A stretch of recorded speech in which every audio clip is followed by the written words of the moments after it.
Welcome back! On this DVD I would like to share with you two of my Thyssen competition acts.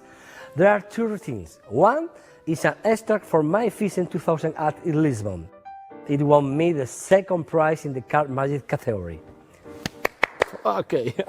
The other is the complete act from the 2003 Thyssen in Holland. It won first prize. Thank you, Thyssen. I'm very proud to offer this material to you. It has never been explained before.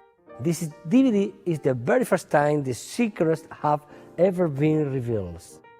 This act employs an unusual principle. I call it shadows cards.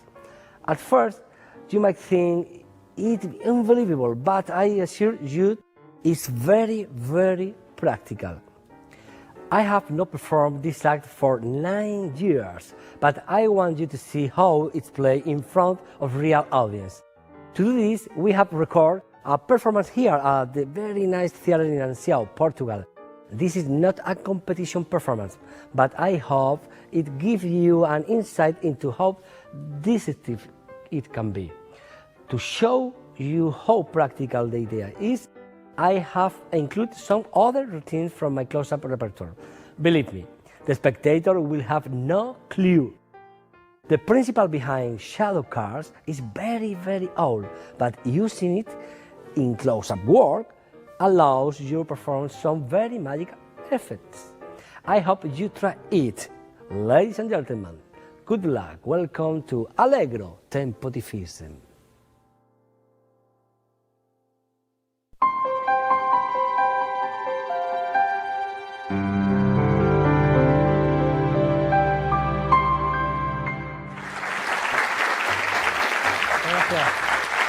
Muchas gracias.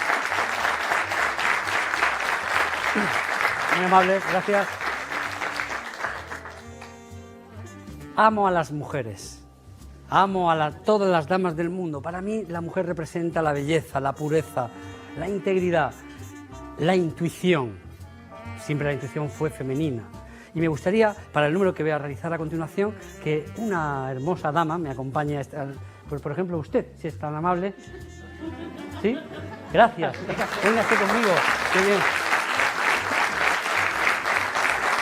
Bienvenida. Bienvenida. Por favor, me acompaña, puede tomar asiento. ¿Cómo es su nombre? Celia. Celia, siéntese, Celia, por favor, está en su casa. Bienvenida, Celia. Yo soy Mago Migue, quiero que creas en mi intuición, pero antes tengo que confiar yo en la tuya, un poco. Imagino, Celia, que conoces la baraja de cartas, ¿verdad? ¿Sí? Vamos ¿Conoces las cartas bien? Sí, vamos a sacar las cartas. ¿Queda alguien viviendo dentro? ¿No? No, nadie. Muy bien, perfecto. La baraja de cartas. Por favor, ponga la mano. Voy a colocar la baraja en su mano, la otra mano encima. Piense, Celia, una carta, la que quiera. La que usted quiera, piénsela, no la nombre todavía. Concéntrese. Voy a ver si mi intuición, permítame, voy a sacar una carta, a ver, esta o esta, una carta, aquí la dejo, sobre la mesa. Celia, por primera vez, ¿en qué carta está pensando? Posso dizer? Sí, para todo el público que nos está viendo. O 7 de copas. ¡El 7 de copas! ¡Sí! Levante. 7 de copas. Me encanta esa carta. Es maravillosa. El 7 de copas lo he dejado ahí. ¿Me cree o no? No, ¿verdad? Quero ver. No, yo creo en tu intuición. Aquí está el 7 de copas. ¿Qué tal? Obrigado. No, quieta. 7 de copas, la voy a guardar para recordarte toda mi vida. Celia, ya que has elegido el 7 de copas y has visto que tienes buena intuición, que yo la tengo, me vas a ayudar en otro experimento. Vas a elegir una carta, la carta que elijas la vamos a dejar sobre esta... ¿Se llama copa? ¿Sí, vaso? Sí, Copo. Sobre este copo. Y luego yo voy a tratar de encontrar las 3 cartas de esta baraja que sean del mismo valor que la que tú elijas. Si sale... Es un gran experimento, ¿de acuerdo? Vaso, cartas y cuando quieras me dices, stop. Y yo pararé justo ahí, elegir una carta. Por aquí, si está mal, sin mirarla, ponla encima. Perfecto. Qué maravilla. Me voy a concentrar. Paso cartas. Cuando quieras dices stop. Here, aquí. Here, exacto, en esta carta. Voy a dejarla aquí. Si esta carta es igual que esa, estaría bien. ¿Sí o no? Estaría muy bien. Otra más, venga, va. Paso cartas, así, cuando tú quieras, tú le dices stop. Cuando tú quieras. Stop. Ya, no dos más, una más, una... Aquí. Bien. Creo que vas bien, creo que vas bien. Otra carta más. Voy a cortar la baraja, por ejemplo. Igual que antes. Aquí. Muy buena. Mira, el 9. Si la carta que has elegido fuese un 9, tu intuición está intacta. Sería maravilloso, ¿sí? Vamos a dejarlo aquí en la copa. Vamos a ver la siguiente carta. Ah, un 2. Bueno, o un 9 o un 2. Tampoco el color puedes aceptarlo. La tercera carta, un rey. O un 9 o un 2 o un rey. Más no puedo hacer. ¿Quieres mirar qué carta es la que has elegido? Por favor, colócala dentro. Sí, sí, como tú quieras. Ah, wow. Una reina. Una dama. Una reina encuentra siempre otra reina. Y yo quiero que lo pases bien. Prometí encontrar 3 cartas iguales, no un 9, un rey o un 2. Y aquí, una reina. Otra reina y otra reina. ¿Qué tal? Muchas gracias. Las 4 reinas de la baraja, las reinas son muy juguetonas, les gusta bailar. Fijaos bien, mira, lo voy a hacer casi en la punta de los dedos, así. 1, 2, 3, 4. Mira, Celia. Boca abajo. Si pongo una reina así, boca arriba, y chasque los dedos, ¡hops! Todas las reinas se ponen boca arriba. Es buenísimo. ¿Te ha gustado? No te ha gustado mucho, ¿no? O sea, que hay gente que... Te lo puedo repetir muy lentamente, fijaos bien. Las 4 reinas boca arriba, solo chasqueo así un poquito los dedos y una de ellas, misteriosamente, se pone boca abajo. Pero ¿por qué no hacerlo con la segunda? Con la tercera y con la cuarta. Todas las reinas se giran, misteriosamente. Bueno, no aplaudáis, porque si aplaudís se va el misterio. Las reinas huyen, son tímidas. Y aquí lo que regresan son las cartas que habías elegido. El 2, el rey, el 9 y la J, las cartas que habías elegido. Anda. Míralas. Puedes mirarlas. Claro, yo sé que la gente se pregunta siempre, ¿dónde están las reinas? Por favor, cuando yo diga ya, preguntároslo, ¿dónde están las reinas? ¿Dónde están las reinas? Me alegro de que me hagáis esta pregunta. Las reinas siempre están en el medio del aire. Las 4 reinas. Es bonito. Esto a mí, la verdad que me gustaría que examinaras estas reinas, que las veas, que son reinas. ¿Eh? Y quiero también que te asegures de que en esta baraja no hay más reinas. Pero por favor, las vas a mirar, quiero que veas que no hay más reinas, son las únicas 4 reinas de... No hay más reinas. Menos mal, porque las está enseñando así con alegría, ¿no? Muy bien, perfecta. Muchas gracias, vamos a extenderlas así por si la cámara quiere tomar que no hay más reinas. Pero vamos a hacer una cosa que espero que te guste, Celia. Mira, vamos a colocar las reinas aquí en ¿cómo se llama esto? En los copos, ¿no? Los copos de nieve. Ahí está. Lo voy a dejar aquí así. La baraja para mí. Mírate. Algo impresionante, damas y caballeros, no pestañeen o se lo van a perder. Vamos a hacer que las 4 cartas que has elegido misteriosamente viajen donde están las reinas. Por ejemplo, la primera reina, reina de espadas. Permíteme una carta, la primera, por ejemplo.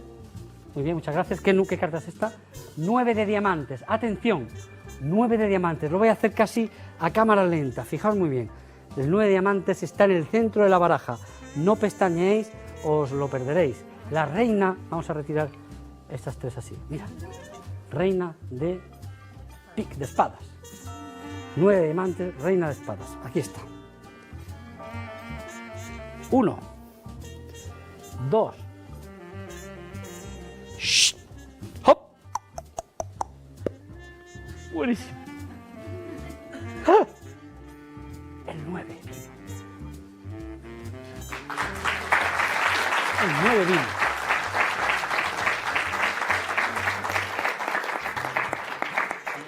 Ahí está. Vamos con la siguiente. Por ejemplo, esta es la J de tréboles. J de tréboles, fijaos muy bien. La pierdo por el centro entre las demás. Atentos. Mirad. Esta es la siguiente reina, ¿eh? A ver si sale. 1, 2. ¡Uy! Pero, que había dejado la baraja, me se ha quedado la joder, como antes. ¿Viste? No. Es un viaje. Lo que quiero es que viaje hacia la reina. Ahí está. La J entre las demás cartas. J de tréboles. Aquí tenemos la reina de corazones. No pestañeéis, ¿eh? Mirad. Reina. J. Reina. J. Reina. J. Desaparece. Viaja. No lo puedo creer. J. De trébol.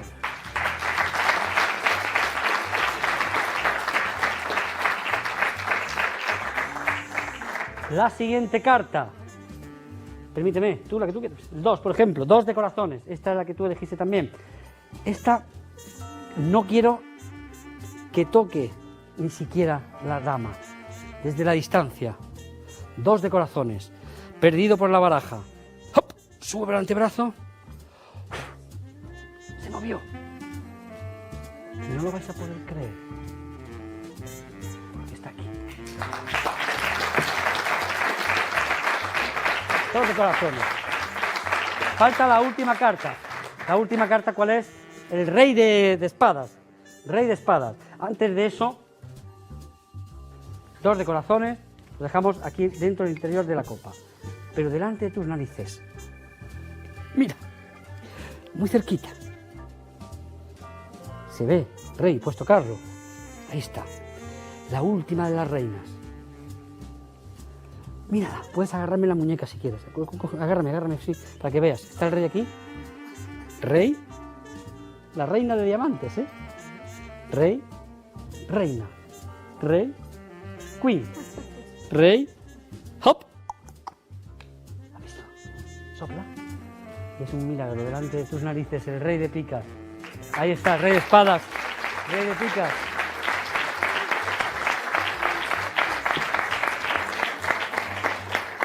Muchas gracias.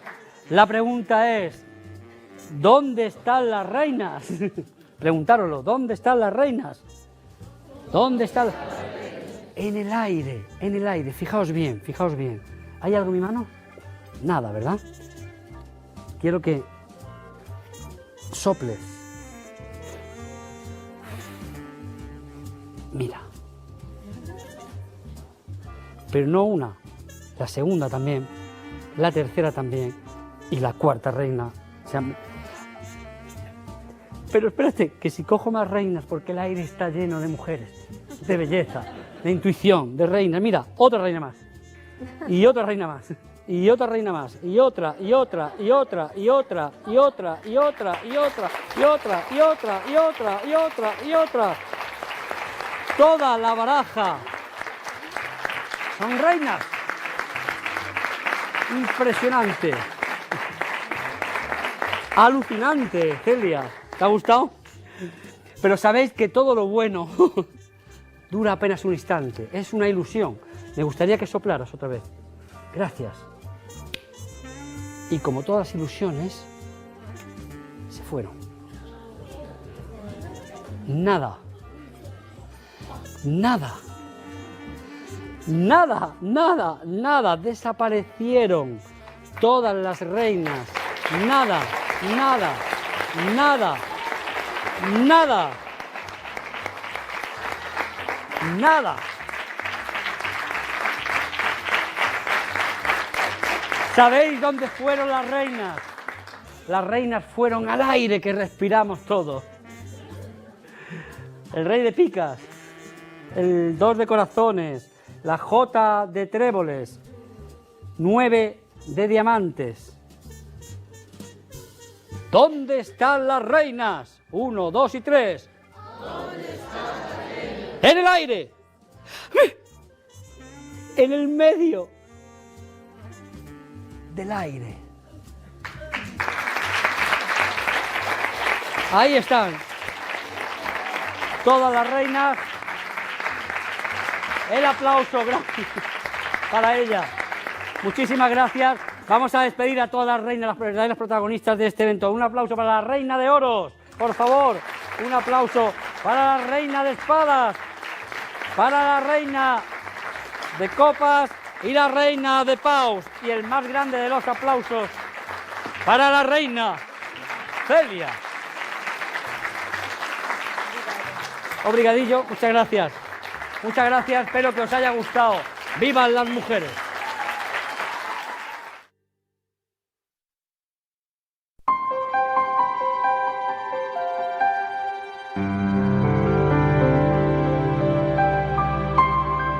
Okay, welcome to my fishing act. I'm very proud to offer to you for very first time the explanation for my whole act, the winner fishing act, the omnipotencia of de las damas.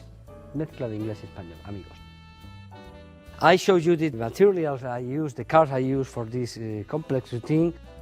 In this moment I show you, you can see on the table, 4 glazes, 4 special cards like this, 2 of hearts, king of spades, 9 of diamond, 1 reason and back. But these cards are shadow cards. Watch, vanishing card, okay? You need also an extra 2 of hearts. You need 2 Hofzinser's cards. This card was created for Hofzinser, the 2 queen, hearts and diamond. And these cards are Jack of clubs and King of spades, okay? And you need 2, of course, death cards. This card is a special set. You see with the tail. You need these props.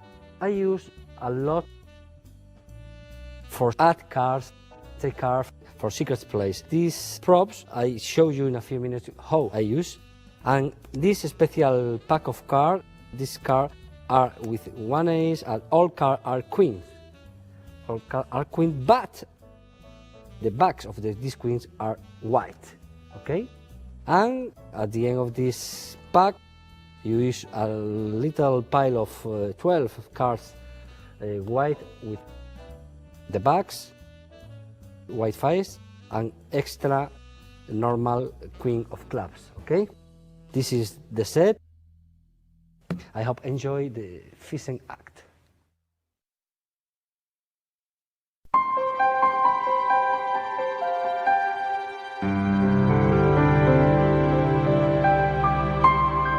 I'm very happy to show you all little things. There are a lot of things. I love this routine because we use different props. The normal deck I use in mnemonic stack, okay?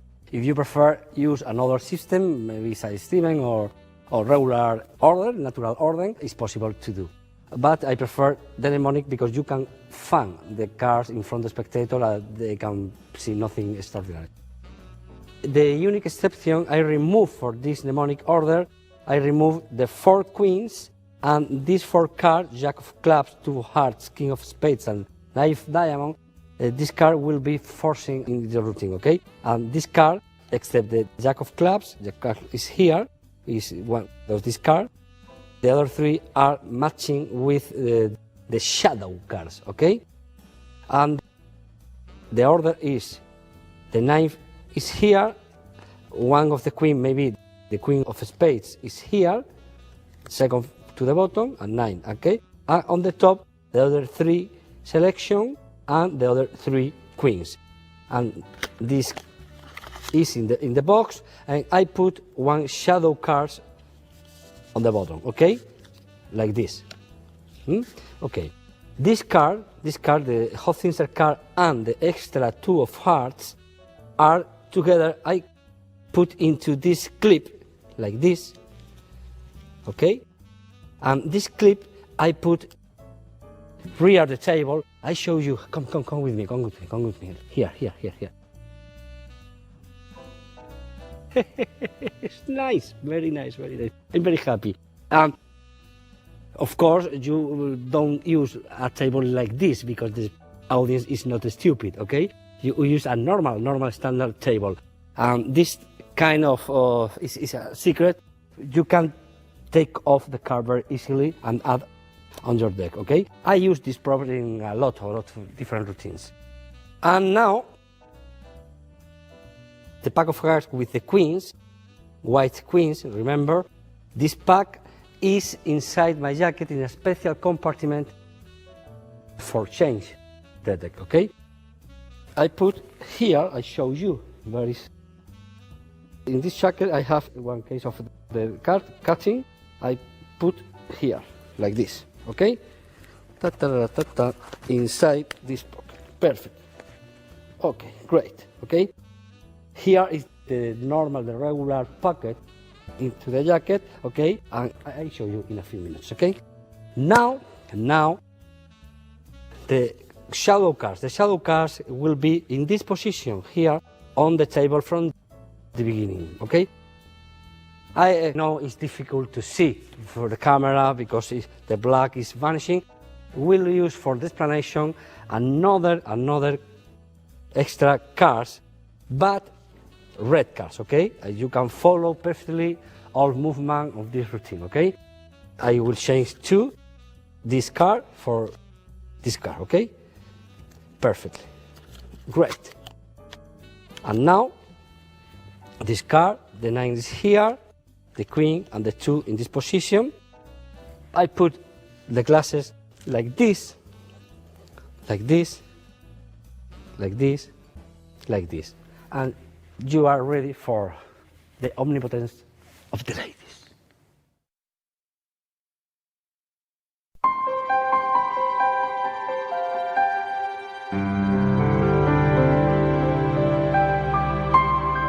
Okay, the very first effort I'm very proud because in Thyssen 9 years ago, full absolutely any magician in the earth. And was my version for this classical plot is a prediction, open prediction, but it's necessary to put the card first on the table and then ask for the card, any card is possible to say, and you start clean and finish clean, okay? I show you. I take off the deck of cards, okay? Remember, the deck of cards, the last card is a shadow card, okay? But I false shuffle all the cards. I introduce the hello, blah, blah, blah, blah, blah. False shuffle, all is exactly the same order, okay? And I usually give the cards to the spectator. The spectator take the card like this, okay? And they can feel the black card. I think it's a good idea because if you give the pack of cards, they erase the idea in his brain, maybe something strange there inside this packet, okay? But in Thyssen 9 years ago, I don't do that exactly as you see on the video. I did, you can open the card like this, put the shadow card like this, pretend take one card for the middle, okay? In front, you can see that. Hop. This is my prediction, okay? And now, I say to the spectator, I believe in your intuition. Please name any card, but concentrate because I want you to name exactly this card. Wow, this is a very big challenge. And all focus is here now in this card. Whatever is the card you name, or you can phone for your mnemonic system. Imagine, say, two of diamonds. Okay. I know in my system the two of diamonds is the number 19. I look for the 19, top, cut here. And move this card to the first, like this, with this movement. I have the card here, and now I put the card to the bottom, okay? And now I must palm this card. I use the gambling palm like this. Palm this card, and the reason is now with the select card, you must found and palming, you must go to pretend Vol lift this card, okay, on the table, and at the same time leave the selection card on top, okay? This is absolutely, this is very amazing. I show you. Palm the card, plum, go, and boom. Show the card for both sides, and take the two cards together. I always say, I want this card for me because I want to remember to you all my life. I put the two cards together into the pocket, okay? Now, this is the first effort. What's the first effort, okay?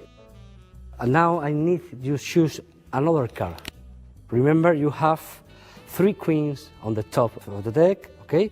And now I need force one of the 3. It's indifferent. I use this forcing. One is from the top to the bottom, okay? And now cutting, I take a break and I did this force. Stop. And now she can choose from this one or this one. It's more freely, both are queens, I know. It's indifferent, okay? This one, put on the glass, okay? And now put the deck in the same order. Now here are 2 queens, follow for 3 selection cards, king, 2, jack, mnemonic order, and the 9 of diamond, another queen at the bottom, okay? And now I say, if you choose this one, I try to find the other 3 cards, okay? But I need your help. Please say me stop when do you want. And here, I will use one forcing I invented so many years ago. The forcing is like this. I put the card like this, okay? These 2 queens, face up. You can follow the forcing system. The idea is say, I pass card like this and say me stop when do you want. And when I see the lips of the spectator is opening for say stop, I do that. Stop. And this is my forcing card. This forcing is very nice because you can follow to do the same action. If one more card is free choice, stop. The second queen is forcing, okay? This is the idea. I use this forcing in another routines. Look, the cards face down is absolutely invisible. Say me stop when you want. Stop. Perfect, okay, 1. Stop, perfect, 1, okay? This is the ring. Now, this card will be the 2 queens. You lift the card onto the shadow cards, okay? These 2 shadow cards. This is the king of spades, this is the 2 of hearts, okay? The first selection, blah, blah, blah, blah, blah, blah, stop. I put here on this card, the second selection, free selection for the audience. Plop, here, okay, perfect, okay. In this moment, I say, I need to mix the card a little more, and now this card, the 9, will be the last selection I put on the first card, okay? I move up, okay? I did a false cut like this, double cutting. I move the 9 here, and I force again for the same way the 9 here, okay? Boom, this one. And this time I leave the card but face up on the table. Now I know here on the top will be the 3 selection, Jack to King, and on the bottom there are the 4 Queen. Okay, now watch. For me this is very funny. I have here the 3 selection. I say, oh, a 9. If your card is a 9, wow, great, will be great. When I say that, I prepare the queen for a Paul Curry change, variation, okay? I don't do on the table, I don't do in the air, in the safe movement, I change the 9 for the queen when I put into the glass, okay? Like this. Boom. I repeat for you, it's very nice movement, in my opinion. Boom. Okay, it's invisible. For the audience, this card is the 9 of diamond in this moment.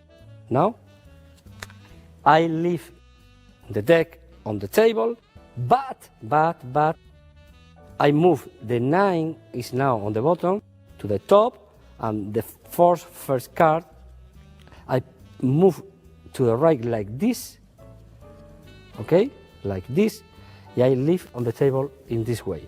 This is a casual action, eh?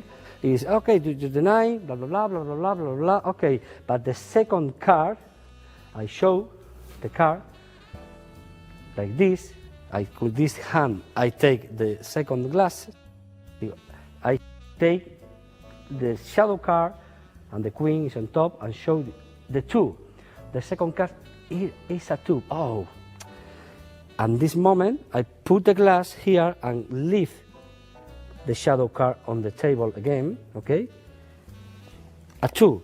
Maybe your card is a 9 or a 2.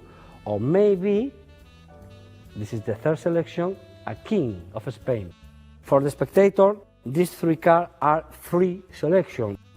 This is a fake idea, it's not real, but they feel in this way, okay? This is important for the continuity of the routine. And now, this is the king of spades. I show the king of spades, leave the card, and put inside the other glass. And this is, in my opinion, absolutely beautiful. The lady now turn the card, is a queen, of course. Okay, always I say, oh, a lady find another lady, it's beautiful, but I believe in your intuition, you must believe in my magic. Watch. Clean, and then move the glasses like this. This is the very first effort. I think it's a very nice version of this plot. Very magical.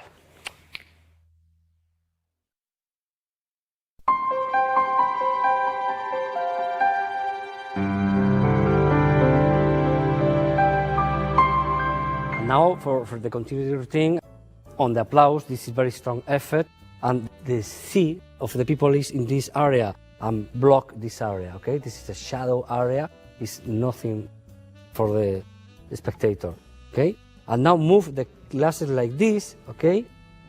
This box I put on the right here, clean, and take the 4 queens. And show in this way, because at the end of the routine, I will do exactly the same movement. I want they remember this movement, look natural, most casual possible, okay? And now I introduce another plot, very close-up plot. I say, this is very funny, part 2. Remember, you have in this pack, these 4 cards are the 9 of diamond, jack of clubs, 2 of hearts, king of spades. For the spectator are the free selection, okay? And now I take the queens, and the next effort is this card will be the selection card again, okay? Come back to the selection. And now, for do that, I use this technical. I put the 4 queens face down. I do that triple lift, 3 cards face up, like 1, boom. And then I did the Liasher move. At the same time, I spread this card, I turn the 4th card, okay? And the illusion is I put 1 king face up and all queens are face up. This is very, very, very strong magic, very visual. And in the very moment the effect is produced, I relax because the people are, wow! I relax and leave this card on the deck and charge like this. You can see, charge with this finger, take the 4 cards under the 4 queens, okay? This is very confusing for the spectator. Anybody can see how you move the queen like this before. It's sure you have only 4 cards. You do the effect, wham, boom, face up, oh, incredible, boom, and take the card in 1 second, okay? And now you have 8 cards. Now I pretend repeat the same effect than before, but more slowly, one by one, okay? Watch. I spread 3 cards and I take in my left hand the 5 cards like this, square, okay? And now I did a very old trick with the buckle count, like this. 1, 2, buckle count, take 5 cards, and the last card is face down, boom, face down. And now I did a triple buckle for Ed Marlowe, like this. All cards stand, you know, remember, this is the real situation for the layman. Just all card is face down. I show you, I take the 3 bags, put on the bottom, and now I say, wow, something magical happened, the queens are vanished again. I do that. Here are your free selection. Remember the 9, the jack is nothing, the 2, and the queen. And they feel they are free selection, but it's not real, as you know, in this moment, okay? You leave now the 8 packet with the 4 queens here under the you put the card on the deck and give the 4 cards for the people examining this card, blah, blah, blah, and that's all, okay? This is this part of the trick. And now, it's very important, follow the routine. I say, where are the queen? Where are the queen? Everybody say, ¿Dónde están las reinas? Where are the queen? I know the queen are on the top, okay? And here I use one flourish from my good friend Karim Gonzalez from Spain and from Madrid. And when they are examining the 4th card, the free selection, I peel 3 cards, 1, 2, 3, palm, and in the same movement in my left hand, put the card like this, and prepare, remember there's 3 queens are here, 1 queen are here, and prepare the deck for a shooter. The cards are taken like this. If you put the hand in this way, nobody can see. And now I do that. One action is this, pop, and catch the queen, but you must think, catch the queen, and forget you have 3 cards in this hand, okay? Only catch, pop, and show the 4 queens. This is very beautiful. Thank you, Karim Gonzalez, okay? And in this moment, always there's a big applause, okay? And I give the queens, separate the red queens and the black queens, and I use the queen of spades is on top of the queen of clubs, okay? And give the queens for the spectator, but for checking the queens, okay? And now focus in another idea. I focus there, these queens are unique. There are not more queens. Because if you remember at the end of the act, the deck transforms in queens deck, okay? And it's now, they start put in the mind of the spectator, there are no more queen, okay? You like this queen, the queen, and check the queen, and please check. I extend the deck on the table, check there are no more queen.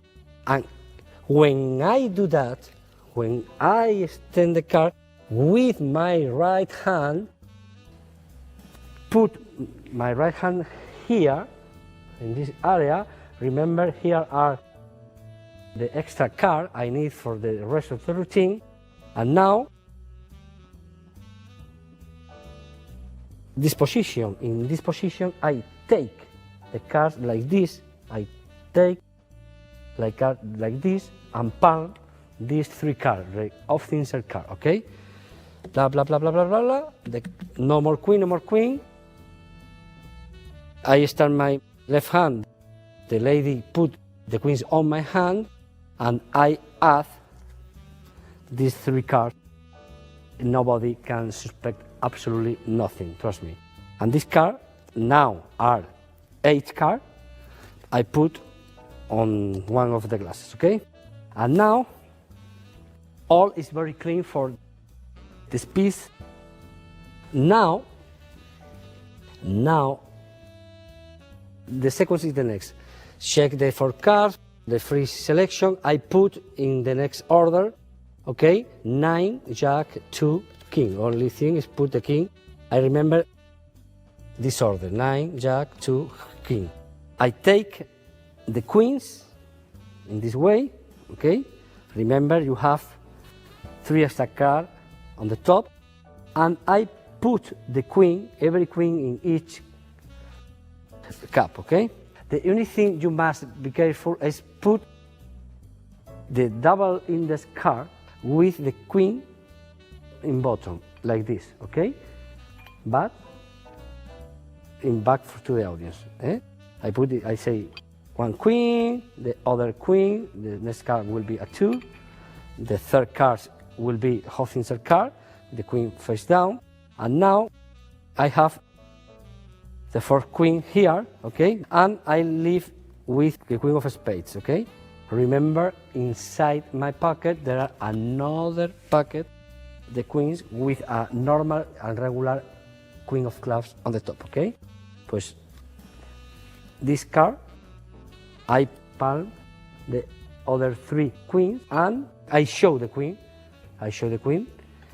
and take the deck of cards and add the queens under and move to the top, okay?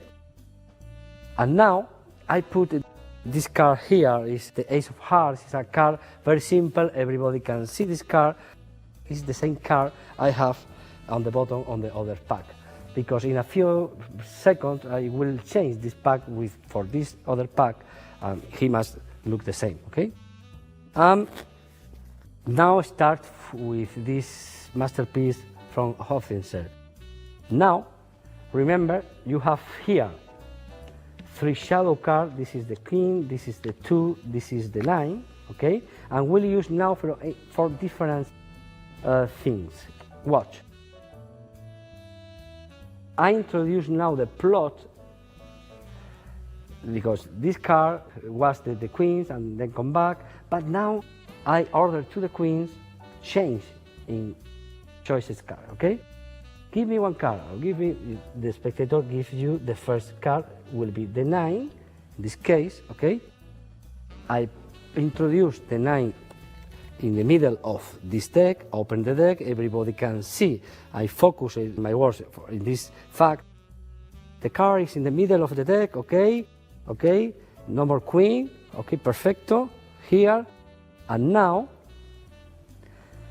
take the first lady and show in this way. I pick not very clear, with my finger hide the index. This is important because the other 2 queens will be hiding in the same way, okay? But everybody can see this is the queen of spades. I show like this, and now I leave the card on, the 9 is here, on the 9, plum, because I want to put more up the 9 of diamond in this way, okay? This is the reason, because I leave the card. And now I take the card again, show the queen like this, face down, face up, pam, pam, 9, come back like this, hop, it's here. And now I leave again the 9 on the table and put the queen again, now 9 of diamond for the audience, onto the glass, okay? And this moment I put the glass onto the 9, is on here, okay? It's more, let's focus here, okay? Now, give me another card, the spectator give you one of the cards, is the jack. If you see they can give you another different card, you say, no, give me the jack of clubs. I like the jack of clubs, okay? Jack of clubs, you put in the middle, it's the same, okay? And now, we will change this pack of cards, okay? How? I do that. Jack is on the middle, like this, put into the middle of the deck, and I palm like this. I show you, move the cards very slowly like this, a little exaggerate now, move like this, like this, and the jack is on the bottom in my palm. Now, I move to the bottom like this, but it's very beautiful because don't cut, don't shuffle. The people can see the jack is really in the middle of the pack, no cut, and now you have the card on the bottom. You have a break in this card, and now I take off all the cards except the jack, okay? And I did one trick more, but I don't feel it's important for the trick, okay? Tack, pal the card, okay, and now, hop. Nobody can see this one. I say, hop, oi, what happens? Is something you surprise yourself and put the palm packet into the pocket, like this, and take off the other packet. The people will see the ace of hearts in the front, assume it's exactly the same. It's very fast change, okay? But the important thing is the change is an effect. For the people, they, wow, all the decks is here, only one card is here. Remember the end of my card to pocket routine? Similar effect, but I don't do very well in this case.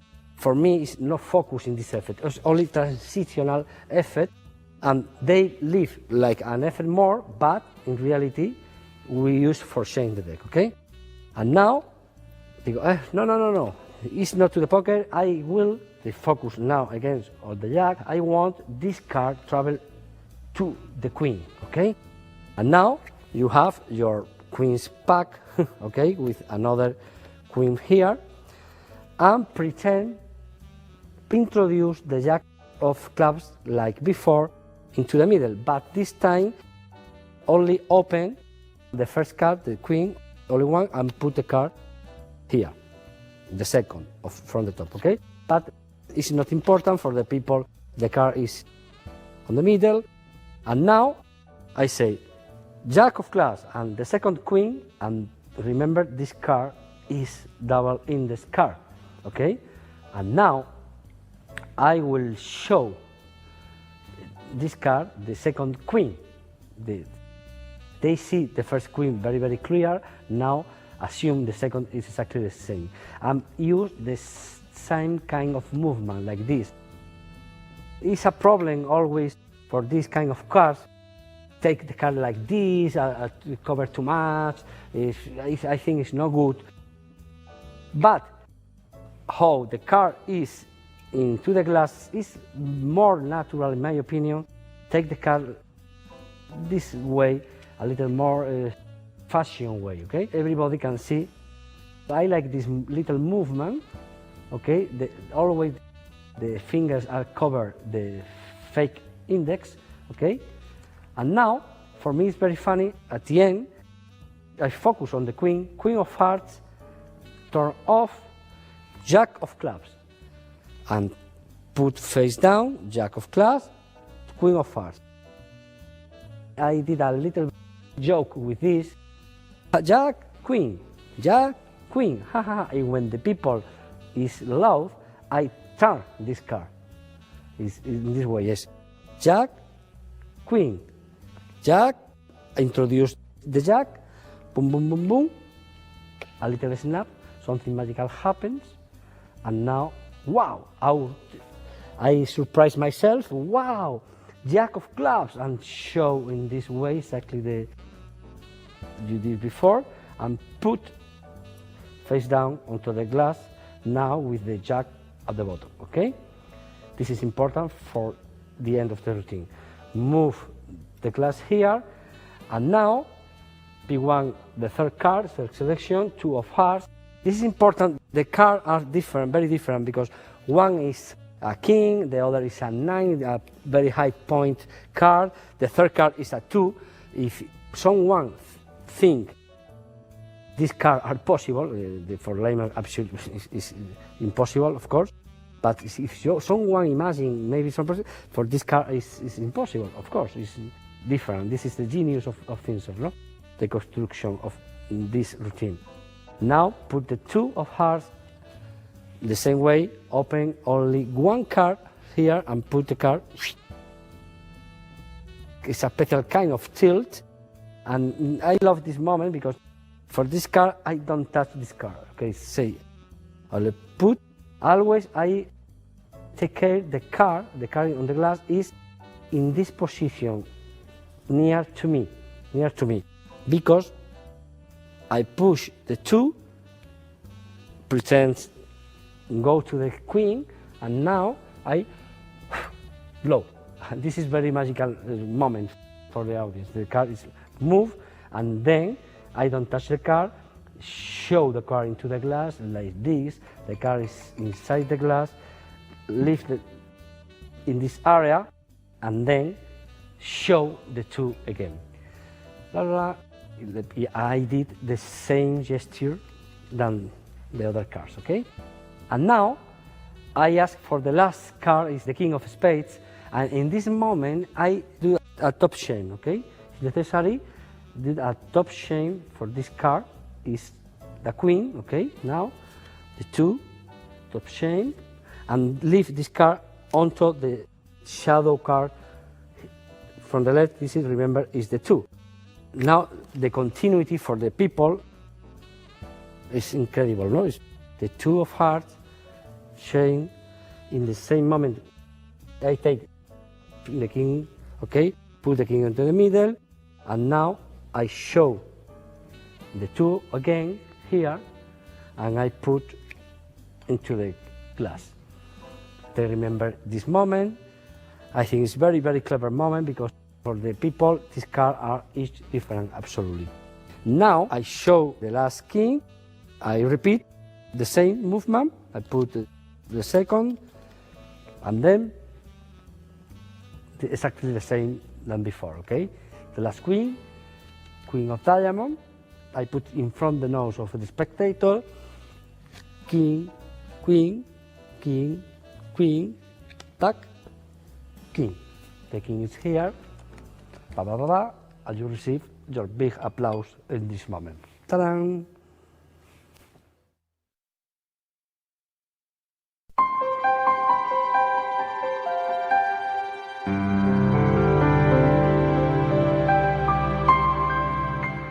Sometimes after show the last king, I leave the king 2 on the table. Remember, there are an extra king, shadow king, and take both and show the complete king, and show for the lady, okay, the king, blah, blah, blah. Leave the cards, boom, and put the card inside again into the glass, okay? And now I say, where are the queen? The same ask they did some minutes before, and I walk in front and show the deck for the ladies. But in this way, I have here 4 cards, extra cards. I don't need anymore, and in this way I palm this 4 cards. Okay, I did this kind of palming of sincere palm. And I leave the deck on the table, take the box, add the cards under the box, and leave the box in this area, covering one of the shadow cards, like this. Boom. One less. And now I focus again on deck of cards. But where are the queen? Everybody say with me, where are the queen? The lady is here, very near to me. Watch. Nothing in my sleeves. The queen are in the middle of the air. You remember? And then, now you have the special deck, of course. And now I pretend catch some queen for the air, and I did a palming. I only open the card like this, palming any queen for the middle, like this, and add on the top, okay? Whenever, or maybe this is very nice, the nice palm, put like this. One queen. Now you do a double leaf, double card. Boom, queen, 2, 3, and 4 queens. Stop here. For the people, the queen come back to the deck. A little applause, and when you feel, you can show the other queens. Wow, but what something magical happens? Not only 4 queens. Maybe here, there, wow, another queen. You remember? The people are sure, wow, this is a big surprise, because they remember it's no more queen on the deck. And show very fast, all queen, be careful. At the end you have 12 cards, white cards. The queens stop here. I move like this and open it in this way to big fans, okay, with the kings. I show something like this. They can see the complete queens, and they leave this moment like the final. But we have 2 more climax, okay?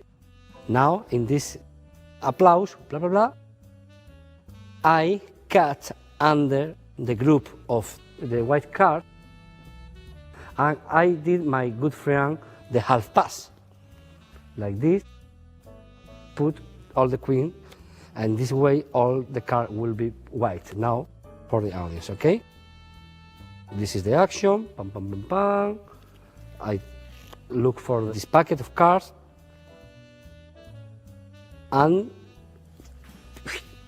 half pass, and then this is very magical moment, very incredible moment, because for the layman it's a normal, regular deck, transform in queen's deck, and then white deck. Wow, it's boom, boom, boom, too much, no? And now, always this is a very big surprise. The queens are a dream, never happens, and show on the table all cards. And we have one more climax, ladies and gentlemen. Now you ask, where are the queens? The people, wow, where are the queens? Remember, wow, the queens all vanishes, and show one by one the cards. Remember, you have 2 Hofstadter cards, and now help for remember to the audience the 4 cards are different, and you name it, and show the card, but take in this way with the king on the bottom, okay? Like this. King of spades, 2 of hearts, don't show, put in front. Jack of clubs, show the jack of clubs, and 9 of diamonds. They must remember perfectly, put in front, and now, where are the queen? In the middle of the air, bang! Auto surprise, and show the 4 cards. This is a very, very magical moment, in my opinion. And now, this is the end. Remember this picture from before? They assume the queens are normal queens, of course, nobody think nothing about this. Blah, blah, and move. And when I put together, I do that. In this 2 card will be the gaffet card, and this is 2 queen normal, okay?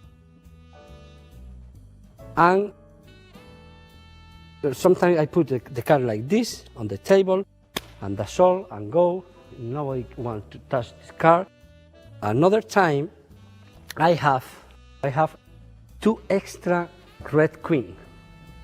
2 extra red queen. I put here maybe in the belt, okay, something like this. Here, I have the queens here, extra queen. If you want, show the card, blah blah blah, and you steal this card and add to the bottom. Boom, the packet. And now I order a big applause for the character in this play is the Queen of Hearts, and put face up the Queen of Diamond, blah blah blah, the Queen of Spades, and I have here 3 cards. I put the 3 cards together on the cup here. Everybody can see the complete queen, and they are fooled absolutely. And big applause for the other lady, the last queen. Okay, this is the last picture.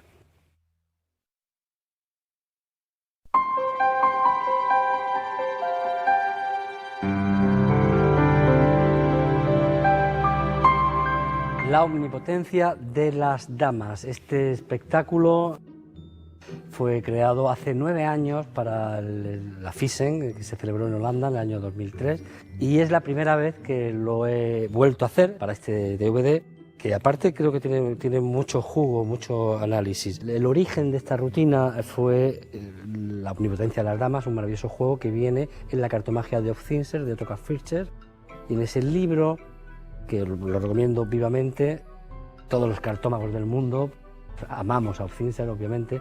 Y en ese pequeño juego que Juan Tamarín me decía cuando le comenté que iba a hacer esta rutina, me dijo: la omnipotencia de las damas, estás loco, eso es como la novena de Beethoven.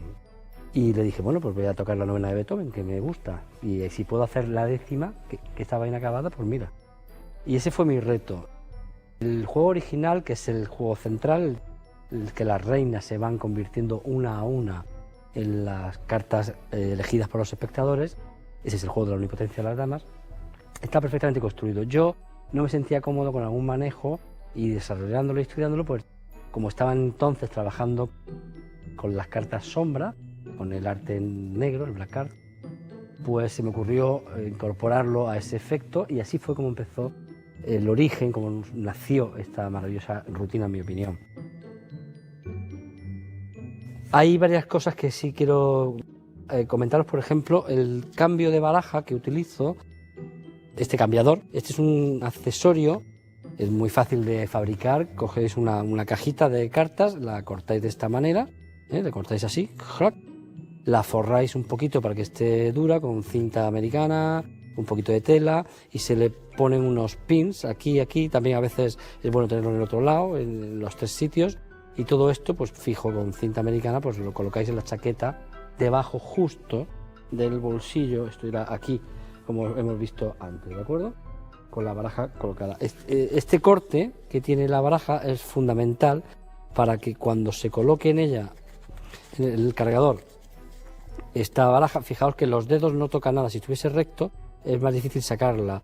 Esto está hecho aposta porque en esta posición, imaginad que está en la chaqueta, la mano viene súper rápido, deja una baraja, dejas una baraja, plop, y sacas la otra. Es un segundo y está fenomenal. La baraja de reinas con cartas blancas por todos los lados. Bueno, esto no se vende, pero os la podéis fabricar rápidamente, pues compráis muchas barajas blancas y os las preparáis. Hay un pequeño detalle que no he comentado.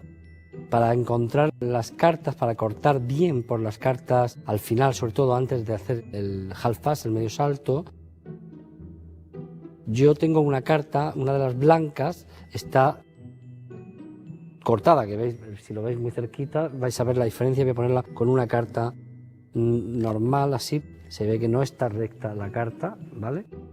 Y es más corta, y esta carta pues nos ayuda que la separación sea muy rápida por las cartas que me interesa para hacer el half pass y mostrar la baraja blanca. Es por eso que está ahí. Es un pequeño detalle que lo podéis hacer si queréis con cartas convexas. La verdad es que es fácil, pero prefiero en un número cuando estás compitiendo en una FISEM o en cualquier otro concurso, estos pequeños detalles pueden arruinarte un acto, porque yo sé que en mi casa me sale muy bien cortar perfectamente por 12 cartas y lo hago sin carta corta ni nada. Pero en un mundial no quiero jugarme que por esa tontería pueda arruinar todo el acto, toda la construcción del acto, y porque en el último minuto me haya cortado y luego extiende las cartas y aparece una reina por ahí y ya está, ¿no? Y está mal. Entonces prefiero añadir una carta corta, exageradamente corta, para que no haya duda ninguna y lo puedas hacer rápido sin pensar en el momento que tienes que hacerlo. Eso es importante en los números de concurso. No perder el tiempo con cosas que no son realmente importantes. Respecto de las cartas sombra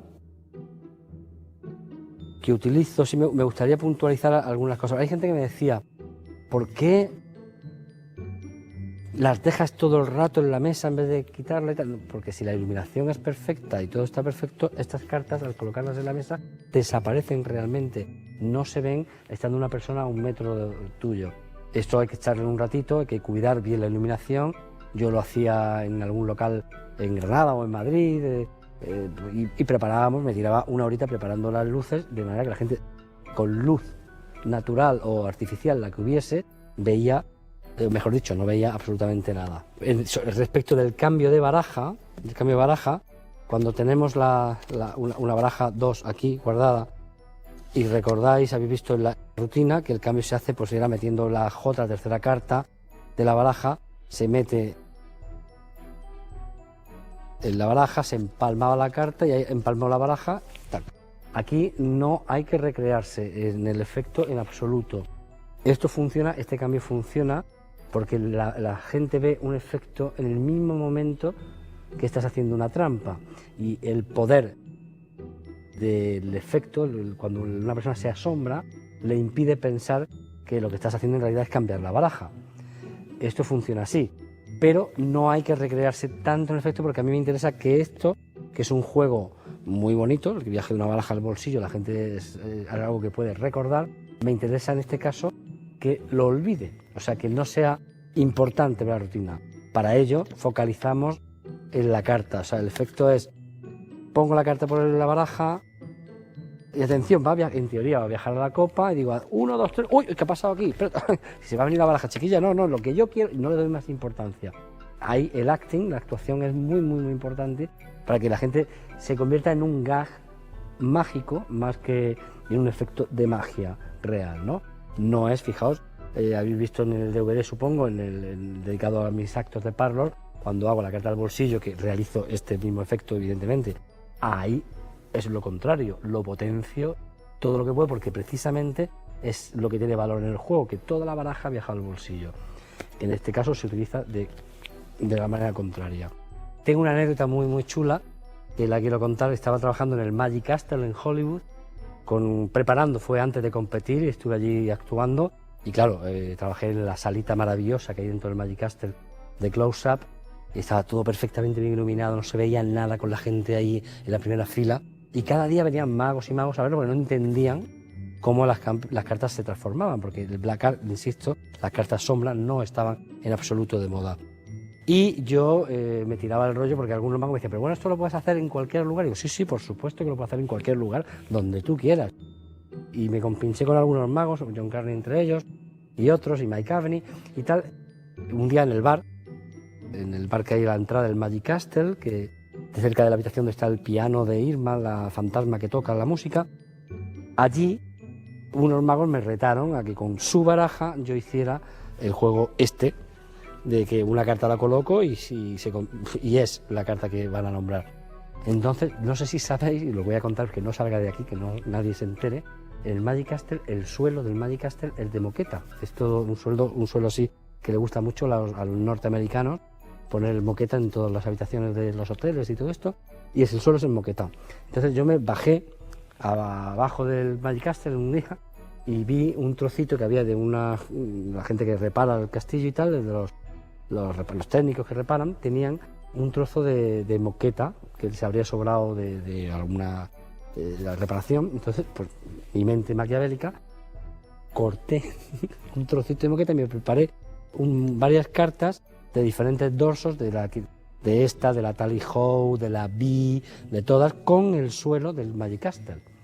Entonces, fijaos la malvadez, porque claro, llegamos un día al bar y claro, estaban todos los magos como locos diciendo, ¿cómo puñetas hace este tío el juego que ellos pensaban que era un Paul Curry bien hecho, no sé qué, y luego se fijan que no? En fin, había varias teorías allí, y en ese momento, con una baraja prestada, la que me dieron, pues yo añadí la carta de turno, si era del dorso del mismo color, roja, azul, verde, pues me preparé como 25 cartas distintas, ¿no? Y yo veía qué magos venían y qué tipo de cartas tenía, entonces pues ya más o menos lo sabía. Le añado esa carta, la dejo en el suelo del teatro, imaginaos que este es el suelo, ¿no? Aquí, voy a hacerlo ahora, aquí lo puedo hacer, fíjate, yo plop, la tiraba ahí al suelo, la carta, plop, y entonces, dígame usted una carta, y uno dijo, pues la reina de picas, yo empalmaba mi reina de picas de su baraja, y entonces hacía así, él veía su carta, y yo al agacharme, plop, esto se confundía con el suelo, es como si lo pongo ahora aquí. Ahí desaparece, fijaos en la pantalla, ahí hubiese desaparecido en el mismo suelo, ¿no? Pues fijaos que, imaginad que este es el suelo del castillo y esto hubiese sido blanco también igual.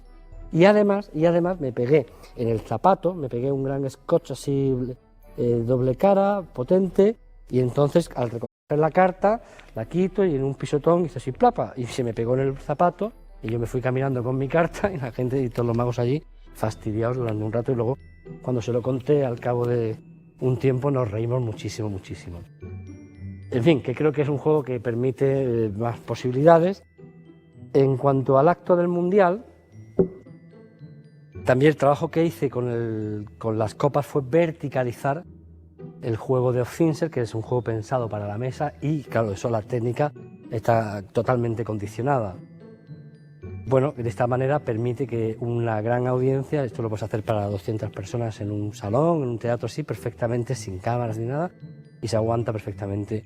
Y a partir de ahí, de esa verticalización, fue como fui desarrollando el resto de la rutina. Pero que uséis este material como os dé la gana. Disfrutadlo. Chao.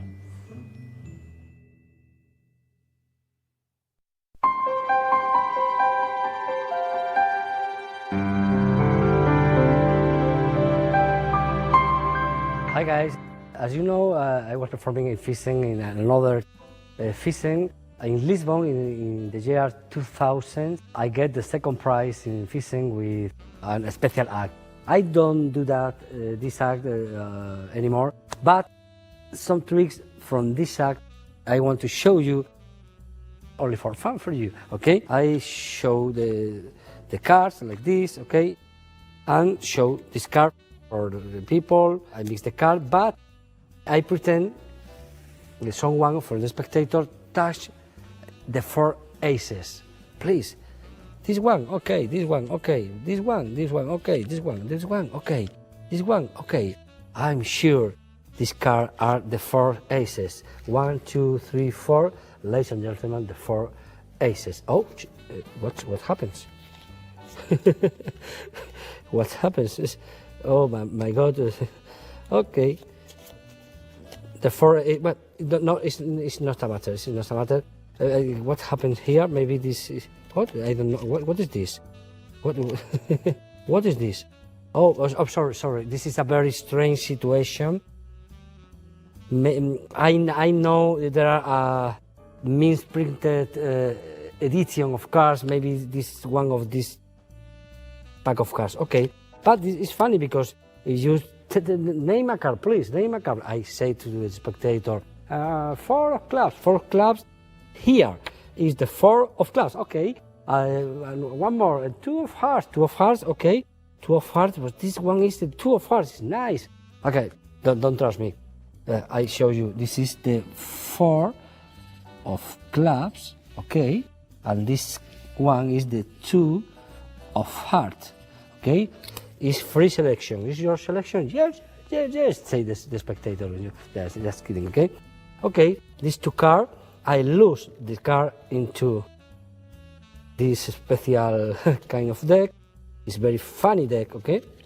I shuffle, let's see, shuffle face down, face up, like this, face up, face down. It's funny. And now, watch, First card. 1, 2. The card is not here. Of course, it's not here. 1, 2, 3. There we go. Whoa! Wow. The first card, the 4 of clubs, ladies and gentlemen. Thank you very much. Now watch. The other card I shuffle. Remember, the card is not here, okay? The card is not here. I can shuffle in this way. And the card, I shuffle, is hop. Hop. Ooh. Oh, yes. It's here. Wow. No, it's all card travel. Only one card, the 2 of hearts, is into the pocket. Blah, blah, plus. The people are crazy. Oh, but I don't like it too much, this card, because this card are misprinting. Okay, the 4 and the 2, okay. I'm not sure this card. I don't like it, this card, because I'm magician. I can do something special for you. Watch. I shuffle. Watch. Why not? 1, 2, 3. Wow. One card is here. Wow. Beautiful. Why not? 1, 2, 3. And now all cards are here. And here. All cards. Beautiful. Of course, this is your selection card. This is the 4 of clubs, and this is the 2 of hearts. Do you remember the beginning? You found the 4 aces. This is magic, ladies and gentlemen. The 4 aces. Ta-da!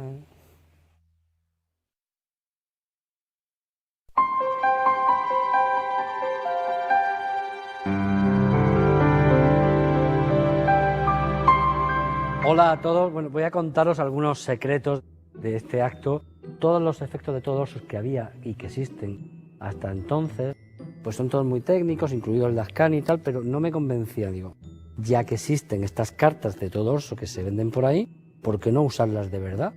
Además, yo creo que esto encima genera interés en el público, porque la gente nunca ha visto, o se supone que nunca ha visto, una carta como esta, y la gente la toca, la mira, y es muy divertido hacerlo esto, no con magos, sino con público real.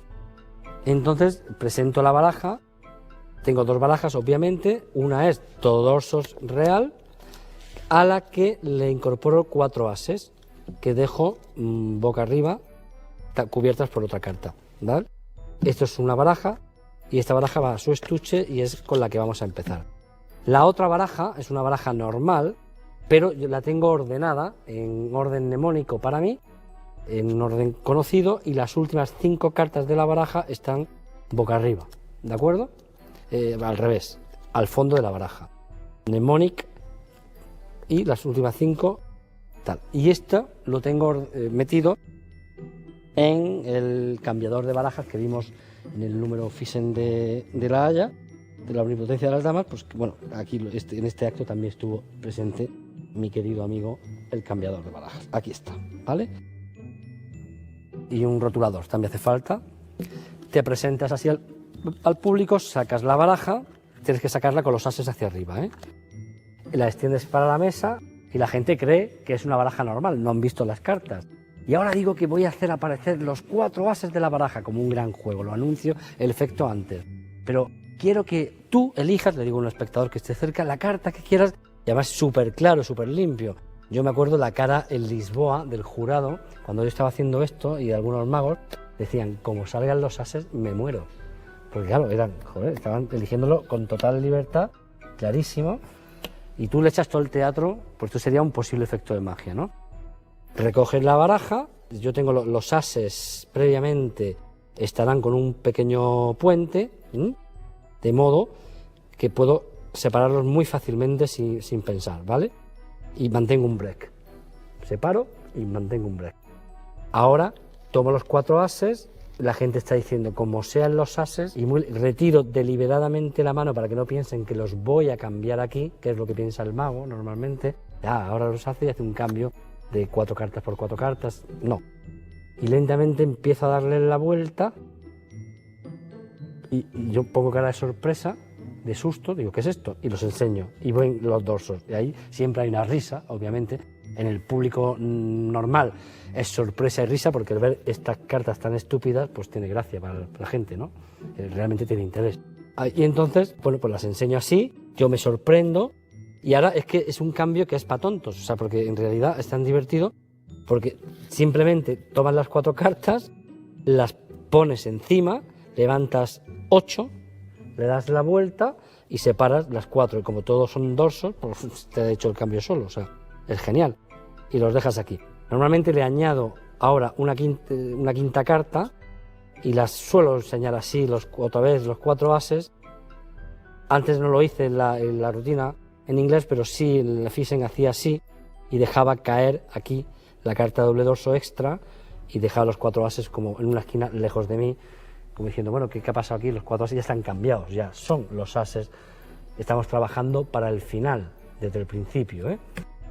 Y ahora focalizo sobre la baraja y enseño las cartas, otra, digo, y claro, esto es muy divertido por la gente y pues se ríe y dice, ¿esto qué es esto? Yo explico normalmente que es, hago como que me acuerdo que hubo una impresión mala de barajas que se han estado vendiendo en estancos y en librerías, sobre todo se vendían en Alemania y no sabemos cómo han llegado a España y mucho menos a Portugal, y te metes un rollo así y la gente se lo pasa bien.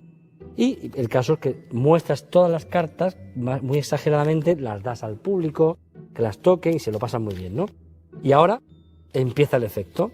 Digo, pero bueno, pues dime cualquier carta. Ya te estás riendo tú, y dices, esto está claro que es un error. Dime cualquier carta. Por ejemplo, alguien te dice el 7 de tréboles. Sí, entonces, 7 de tréboles, da igual la que te digan, porque luego la vamos a cambiar con las cartas que tenemos en mnemónica en la baraja 2. Secreto, ¿eh? 7 de trébol, por ejemplo, voy a encontrar 7, y yo esto lo actúo como si fuese un idiota, un mago tontico. El 7 hago así, ¡chas! El 7 de tréboles, muy bien, ja, ja, ja. Y la gente, este tío está chalado, perdido. ¿Está? Y dime tu otra carta, ¿cuál quieres? Pues no sé, pues dime, pues rey de corazones. Rey de corazones, pues hago así, ¡chas! Esta. El rey de corazones. Y yo actúo como si fuese mago de verdad y aquí se viese el rey de corazones. Entonces digo, que no los veis. No os preocupéis, tengo aquí un rotulador, escribe, venga, rey de corazones, así, y le pido al espectador que lo haga el espectador. Son cartas libremente nombradas, recordad, no, la actuación estaba yo aquí solo y tal, y lo he hecho yo solo, pero son cartas dichas por los espectadores, ¿no? Y el 7, así, de trébol, 7 of clubs, 7 de trébol, ahí está, perfecto, ¿de acuerdo? Y ahora esto se convierte en cartas reales, ya tenemos una cara y un dorso, obviamente. Entonces, lo que hago es controlarlas. Y ahora en la rutina, cuando yo este juego lo hago para el público, esto es un poco de jazz, cada día algo diferente, lo que me apetece hacer con estas 2 cartas, las localizo bien, con carta al número, como quieras. Es muy divertido. Yo utilizo el control de Nil Elías para ponerlas arriba, por ejemplo, lo que he hecho antes justo es controlarlas arriba, ¿vale? Y lo bueno es que tú puedes hacer un triple lift y enseñas un dorso y dices, pues no está arriba. Es que es genial. No está por abajo, ¿no? Y para los magos hacía bromas de voy a mezclarlas cara arriba con cartas cara abajo, tal, así, fijaos muy bien, cara arriba, cara abajo. La sensación de caos, la sensación de que están perdidas se potencia muchísimo aquí. Encuentro la primera carta, pues como lo que hice antes, la floritura que os he contado ya varias veces, esta que me gusta muchísimo, u otra, rey de corazones. El espectador va a vivir esto como una aparición de su carta. La siguiente, pues mezclas y dices, por ejemplo, esta no es tu carta, pues mira, yo hago así, tac, y aquí aparece tu carta, el 7 de tréboles. ¡Qué maravilla! ¿Viste tú? Incluso, fíjate, si lo vuelvo a perder, y ahora voy a hacer el cambio que os expliqué antes en el Mundial, pierdo el 7 por aquí, lo pierdo para abajo, empalmo y hago como, aquí sí potencio el efecto, en este caso no es exactamente igual que la rutina del Mundial, hago así, pap, empalmando las cartas, hop, algo ha pasado, y cambiamos, dejando caer la baraja y sacando la otra que también está preparada como tu dorso, ¿no? La sacas y pero quedó solo una carta que era el 7 de tréboles. La siguiente carta, Aquí, en esta baraja, ahora está ordenada en mnemónica, recordad, con 5 cartas por abajo. Yo lo único que tengo que hacer es buscar el 7 de tréboles y el rey de corazones en mi baraja mnemónica, ¿de acuerdo? Entonces, para ello lo que hago es, yo sé que está por aquí, hago chap, ya tengo el 7 de tréboles, esta carta es el 7 de tréboles, ¿vale? Pues ahora corto y lo paso la primera.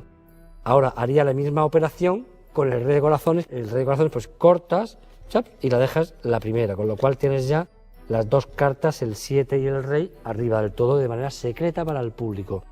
Fijaos qué ventaja tenemos ya. A mí estos momentos me gusta gozarlo muchísimo. Para el público esto sigue siendo la baraja todo orsos. 2 cartas que vamos a cambiar ahora, que ya la hemos localizado de una manera increíblemente ingeniosa, porque nadie puede sospechar de ninguna manera. Y los 4 ases que están ya cambiados desde el principio, aquí. Sacas la baraja. Aquí recordad que hemos subido el 7 y el rey. Pues yo cojo ahora el 7 y el rey, así, y hago un cambio de 2 cartas por 2 cartas, que suelo hacer el cambio que mi maestro Arturo Ascanio me enseñó tan bonito, que hemos visto en otro DVD, así, ya están cambiadas, que esto es súper mágico, ¿de acuerdo? Ahora yo tengo aquí 2 cartas de doble dorso que tengo que saber que son las únicas, las paso un poquito, paso 3 o 4 solo para que me queden entre las de abajo luego, y empiezo a hacer la mezcla que estaba haciendo antes, pelo 2, por ejemplo ahora una tercera, una cuarta, y ya la última, como he hecho antes, me queda el doble leaf, ¿de acuerdo? Y ahora digo, va, pero si yo soy mago, podría hacer que esto fuese todo real, no un sueño. Y hago así, chat, chat, chat, y hago este pintaje que se me ocurrió y es muy chulo, que es muy rápido, haces simplemente pelar la carta y dejarla ahí, pero hecho con velocidad, da la ilusión de que se pinta, fijaos bien. ¡Pap! Y la gente dice, ¡guau! Es una gran sorpresa porque aparece aquí una carta impresionante. Pero no solo eso, sino que chasquea los dedos, vuelve la siguiente, la siguiente, la siguiente, la siguiente. La gente empieza a flipar y a alucinar pepinillos aquí. No puede ser, le das la vuelta a todo. Cuidado porque abajo tenemos las 2 únicas cartas de doble dorso reales que quedan, que son las firmadas. Las extiendes así, esto la gente alucina. Y dice, pero un momento, porque las cartas que habéis elegido, que era el 7 y el rey, aquí están, el 7 y el rey, eso es un gran aplauso, y de repente como si me acordara que habían dejado desde el principio ahí los 4 ases, y esto, o si no, si es mejor si esperas a que un espectador te lo recuerde, ¡ay, los ases! ¡Ah, que estaban ahí de principio, que no los has tocado, que no están! Le das la vuelta uno a uno y dices, esto es brutal, y aquí tienes los 4 ases, y toda la baraja está real y tal. Y recibe las mieles, aplausos y besos de todas las señoritas que están a tu alrededor. Todo orsos. Y por cierto, me gustaría darle las gracias a Miguel Gómez, el magnífico mago madrileño con quien tantas tardes de buena magia ha regalado ideas fantásticas. Concretamente, quiero decir que la idea de usar una baraja de todo dorso real fue de Miguel. En una conversación con él dijo, va, pues estaría muy chulo, no sé qué tal, se quedó ahí como una tontería, yo me quedé con esa idea y luego le hice el acto entero que habéis visto y claro, alucinó. Y nada, gracias Miguelito, va por ti, maestro.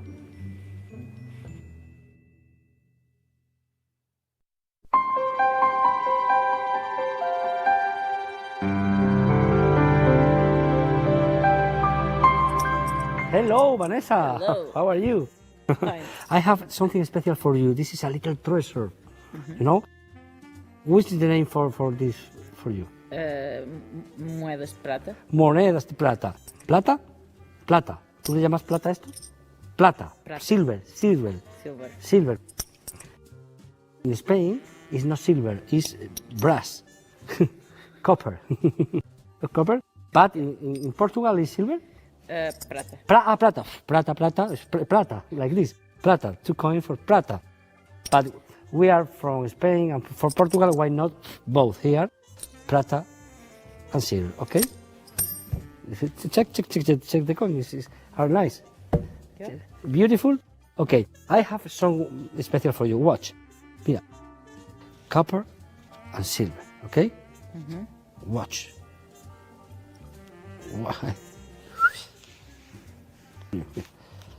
Copper and silver, okay?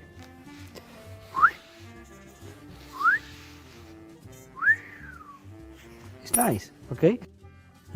Are my copper and silver coin, okay? You can check. I have one bubble here in my pocket, here, aquí. Oh, it's magical bubble. Very big.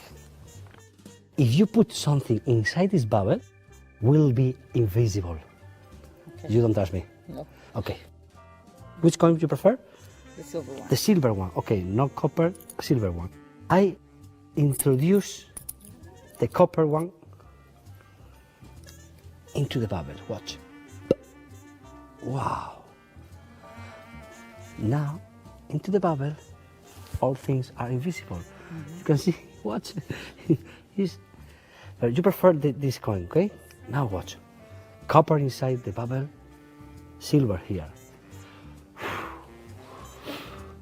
Wow. Now, copper is on my hand, and inside the bubble is, oh, copper again. Wow. Silver is here. Vanish. This is my coin tricks. It's easy.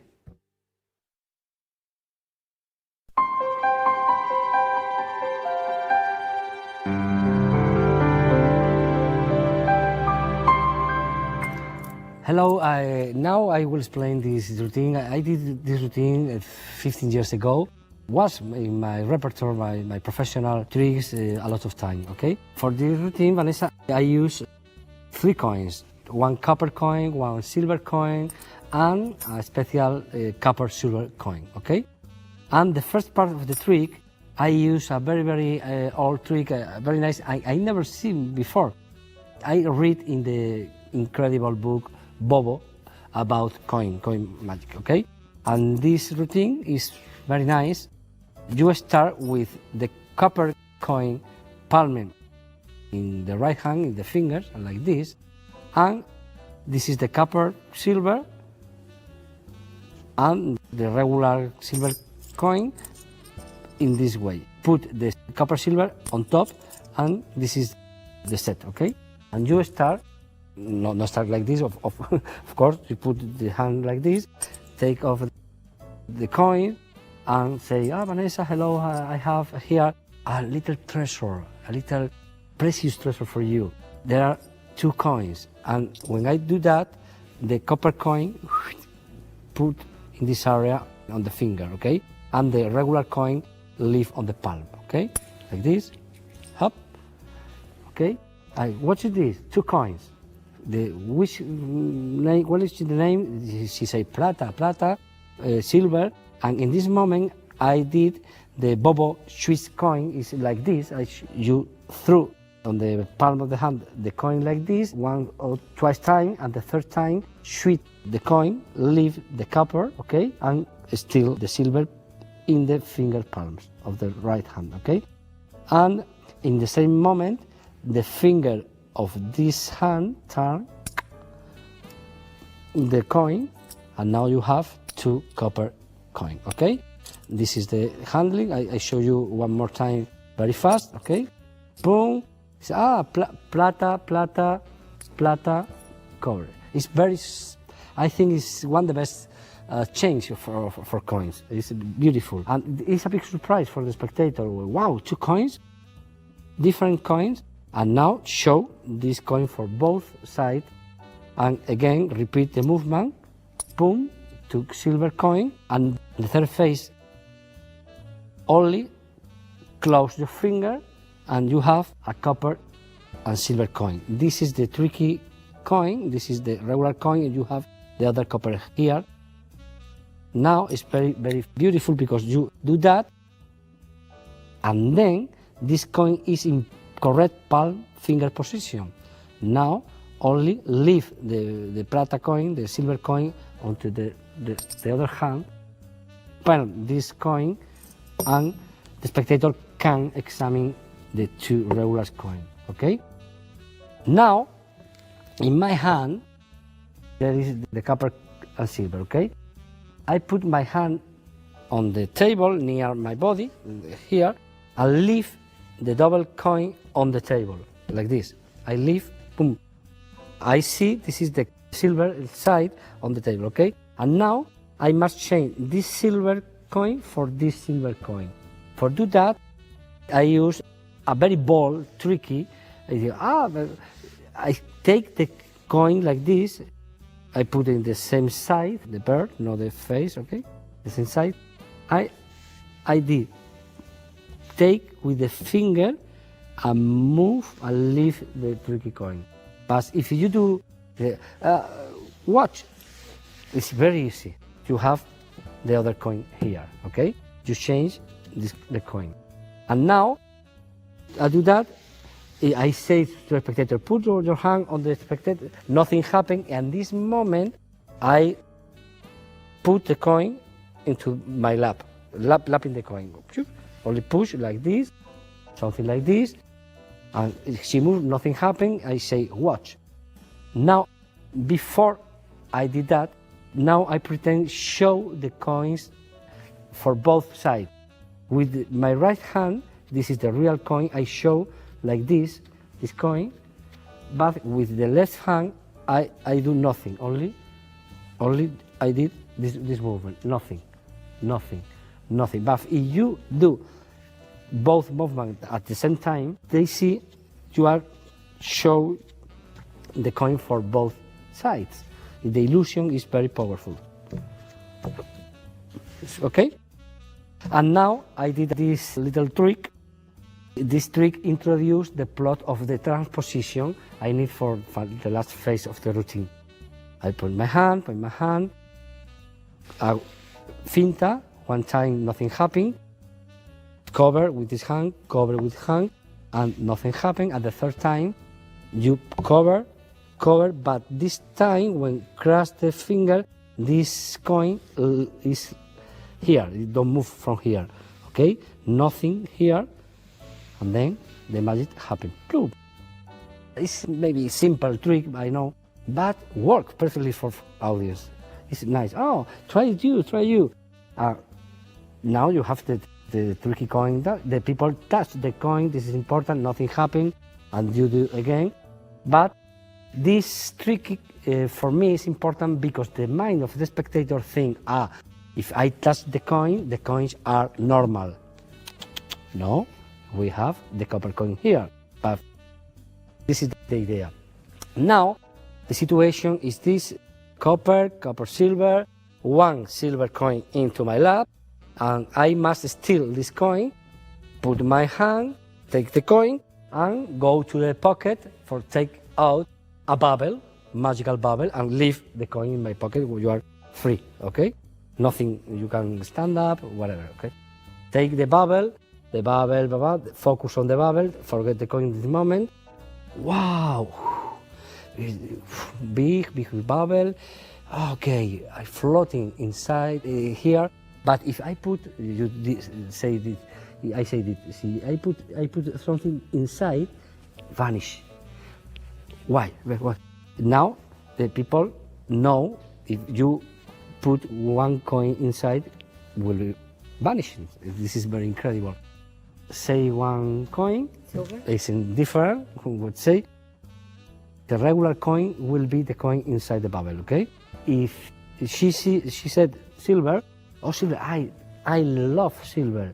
It's beautiful, this coin. Watch. I showed it both. Take the copper. It's not a selection. If she said copper, reverse the sentence, okay? This is easy. Magician choice. Copper, I put the copper. Yeah, I did this beautiful palm, okay? This beautiful palm. Pretend put the coin into the left hand like this, okay? But in reality, you do that. Take the coin like this. Pretend put in the palm, and with this finger, take the coin, the other coin like this. If these fingers are in the line with the eyes of the spectator, she can see absolutely nothing.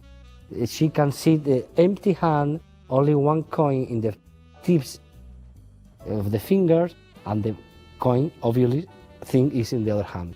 Now, this vanishing is very beautiful, in my opinion. Put inside, the bubble and pretend vanishes. Take off the finger out of the bubble. And this is a very funny moment. Always the spectator, when they see the vanishing coin, look for the other hand. And this hand is very clean. Wow, where is the other coin? And for distract a little misdirection for his brain, I ask, please put your hand here, just in case the coin fall. Okay, it's nice because it's nothing, it's only theatrical plot, but it's very, very emotional, in my opinion. And now, announce before the effect, say, this is your coin, the silver coin. I want the two coins transpose. This is a surrealist transposition because one coin is invisible. Watch. And the unique thing I did is this coin. Be careful, you have the other coin here. This coin is turned. Now, in this studio, I did something like this, covered with my hand, and in the same gesture I show you, I pick like this and tack here. Turn the coin. It's very easy, okay? Usually, when I perform this trick outside, I use someone is smoking a cigarette. I use this idea. I take the cigarette, I take some smoke, I blow smoke. It's beauty. The smoke is here.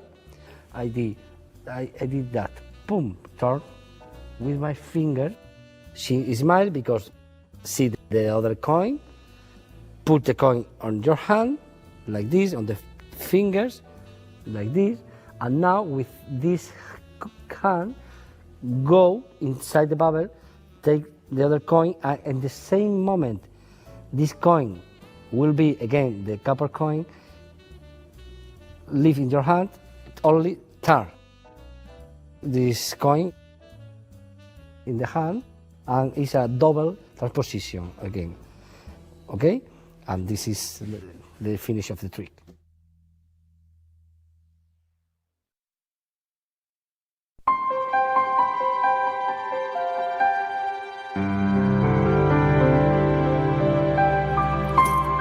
Hello, Vanessa. I show you a special thing with. You know what is this? Coins? Like coins, some coins. Okay. Watch. Three coins. Okay. Please put your left hand like this. Okay. Thank you very much. How many coins I have? Three coins. Watch, because I will try this coin travel from my left hand to your left hand. Okay. Watch. 1, 2, 3. Hop. There we go. You feel something? Yeah. Yeah. What? One coin is here on your hand, and in my left hand only, very slowly, 2 coins. It's nice. Mm-hmm. I can repeat for you. I can repeat. Watch. Nothing more in my hand. Okay. Watch. Watch. 2 coins. 1 coin here. Watch. 1, 2, 3. Hop. You see? Yeah. You can hear? Yeah. 2 coins are now in your hand. In my hand, 1 coin alone. It's nice. I like it. You like it? Yeah. Please close your fingers. How many coins? 2. Are you sure? No, open. You can see. Check. Only 2 coins. Yeah. Now watch. Watch. The last coin. What? 1, 2, 3. Watch.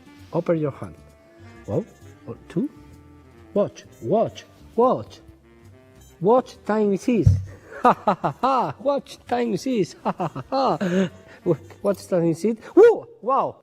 Watch under your watch. Take yourself. There's something. The third coin. Oh, I can't believe that. It's very funny.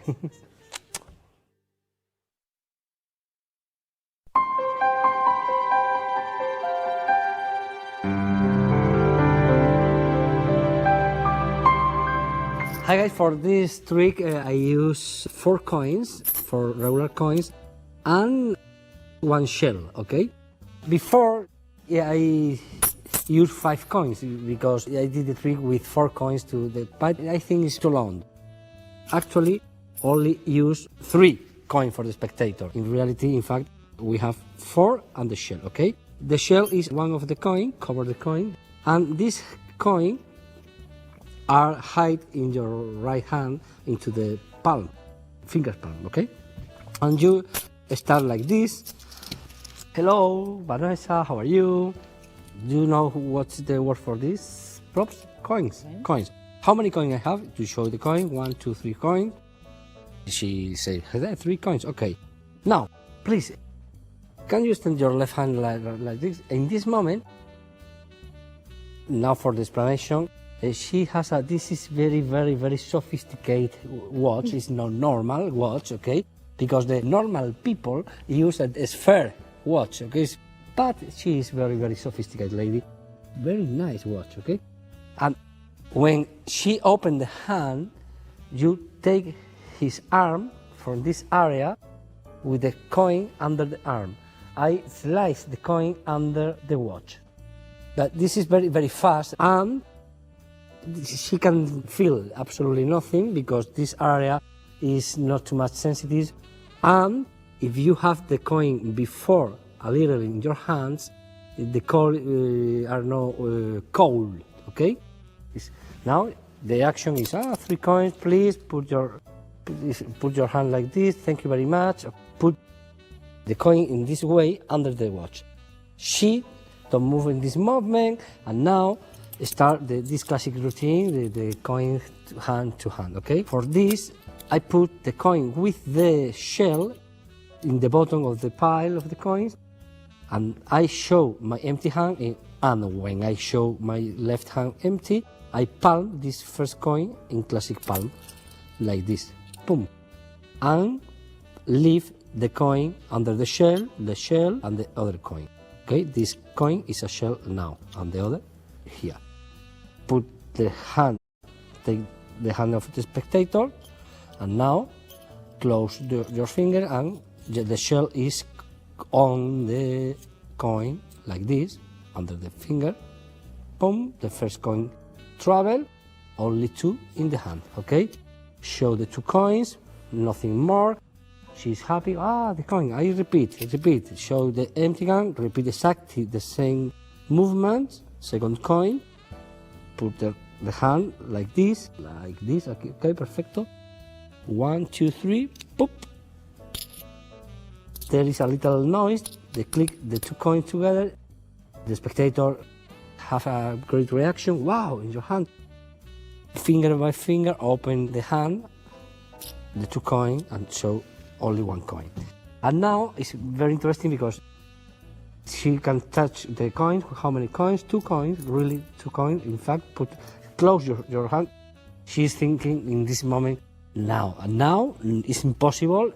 This guy put a coin in, and you take the set with the shell and the coin, and do any vanish is possible. Maybe I usually this one, I like it too much because pretend take the coin in this way, but you put down the coin, the fingertips of the left hand, and from here, palm, classic palm, okay?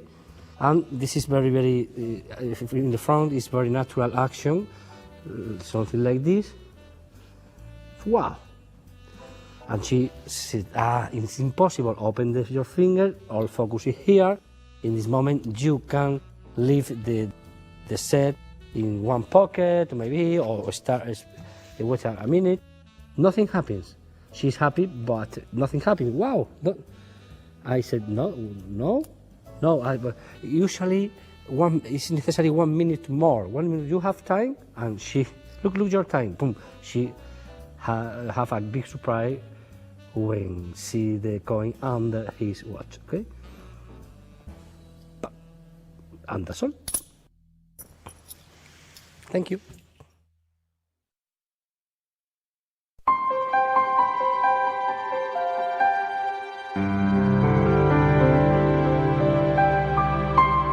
Vanessa, ¿te ha gustado montado el juego de magia impresionante, ¿verdad? Muchísimo. Este juego yo lo he realizado cientos de veces, sobre todo en situaciones bastante informales. No suelo hacerlo en el show profesional, pero sí cuando estoy en un bar con amigos.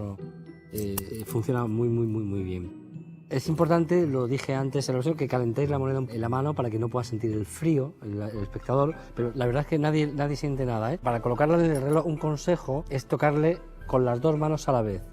O sea, metes la moneda en el reloj, así, y sujetas la mano como colocándole para la gran magia que le vas a hacer. Entonces, eso te permite asegurar la monedita dentro del reloj con tranquilidad, ¿vale?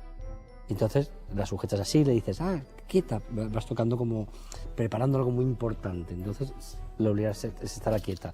Le colocas las 3 monedas en la mano, es un buen detalle porque así las tiene y así es con la rutina tal como hemos explicado. Gracias, Vanessa. Una idea que tengo desde hace muchos años de manejo de la cascarilla es cómo presentar las monedas. En una rutina, por ejemplo, que utilicemos 4 monedas y la shell está puesta, partiendo de la idea que hemos visto en manejos de cartas, de lanzar 2 cartas que vayan deslizándose por la mesa, pensé que si en vez de presentar las monedas así como muy despacio, que se presentan tirándolas así, es mucho más suelto, la gente no piensa, eso anula, hace que la gente no piense, el mago no piense que hay una cascarilla puesta. El gesto es tener la moneda en la shell boca abajo y la puedes tener debajo o en segunda posición, y entonces esto permite que tiremos las monedas con esa naturalidad y rápidamente las recoges y nadie va a sospechar, ¿ves?, que hay ahí una cascarilla, vamos, seguro, las tiras como te da igual, ¿no? Que nadie tiraría una moneda con la cascarilla así, te da igual, porque puedes hacer eso y queda fatal, ¿no? Un pequeño detalle solo para vosotros, tiximaníacos.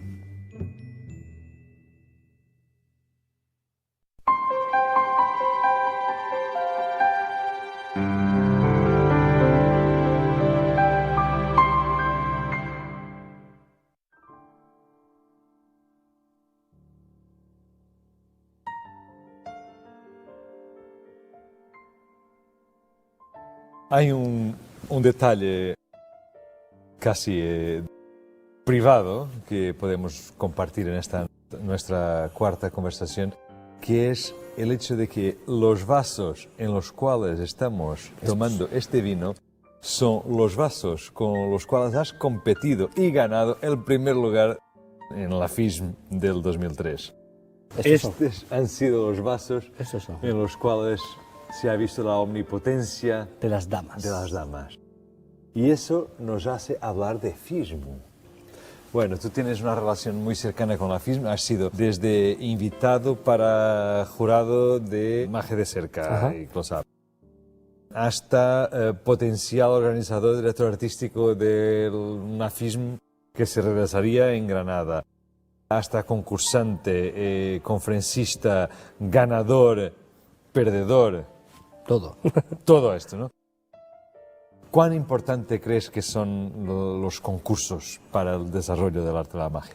Esa es una buena pregunta, Luis. Yo pienso un poco como René Laván, y lo digo desde el cariño porque he competido en FISM 5 veces. O sea, es una relación de 15 años compitiendo, más asistiendo mayor. Y he competido en España, que he ganado también el Congreso Nacional de España varias veces y tal. En Rock Macmillan, en Estoril, también tuve un premio. Y yo creo que, como René Laván dice, que con el arte no se compite. Y eso es una realidad. Ahora bien, puntualizo que creo que es una muy buena experiencia para uno mismo, para crecer. Porque tiene algo muy bueno. Tú tienes un día y una hora que ya te fijas y tienes que tener un acto para ese día, para esa hora, en un lugar determinado. Porque tú sabes muy bien que los artistas son muy vagos a veces. Te pones a hacer una historia, te lías, siempre que la miras crece un detallito y nunca la terminas. Entonces, por esa parte, creo que el concurso, el participar, es algo muy bueno. Yo no creo en la competencia de yo soy mejor que tú, tal. No creo que haya un mejor mago del mundo de nada. No, sinceramente no lo creo. Y lo digo desde la posición que tengo, que he ganado. Yo sé muy bien que yo no soy el mejor mago del mundo. Soy un buen artista. Eso sí, tengo la convicción y lo demuestro donde hay que demostrarlo, que es ahí arriba, en el teatro, ¿no?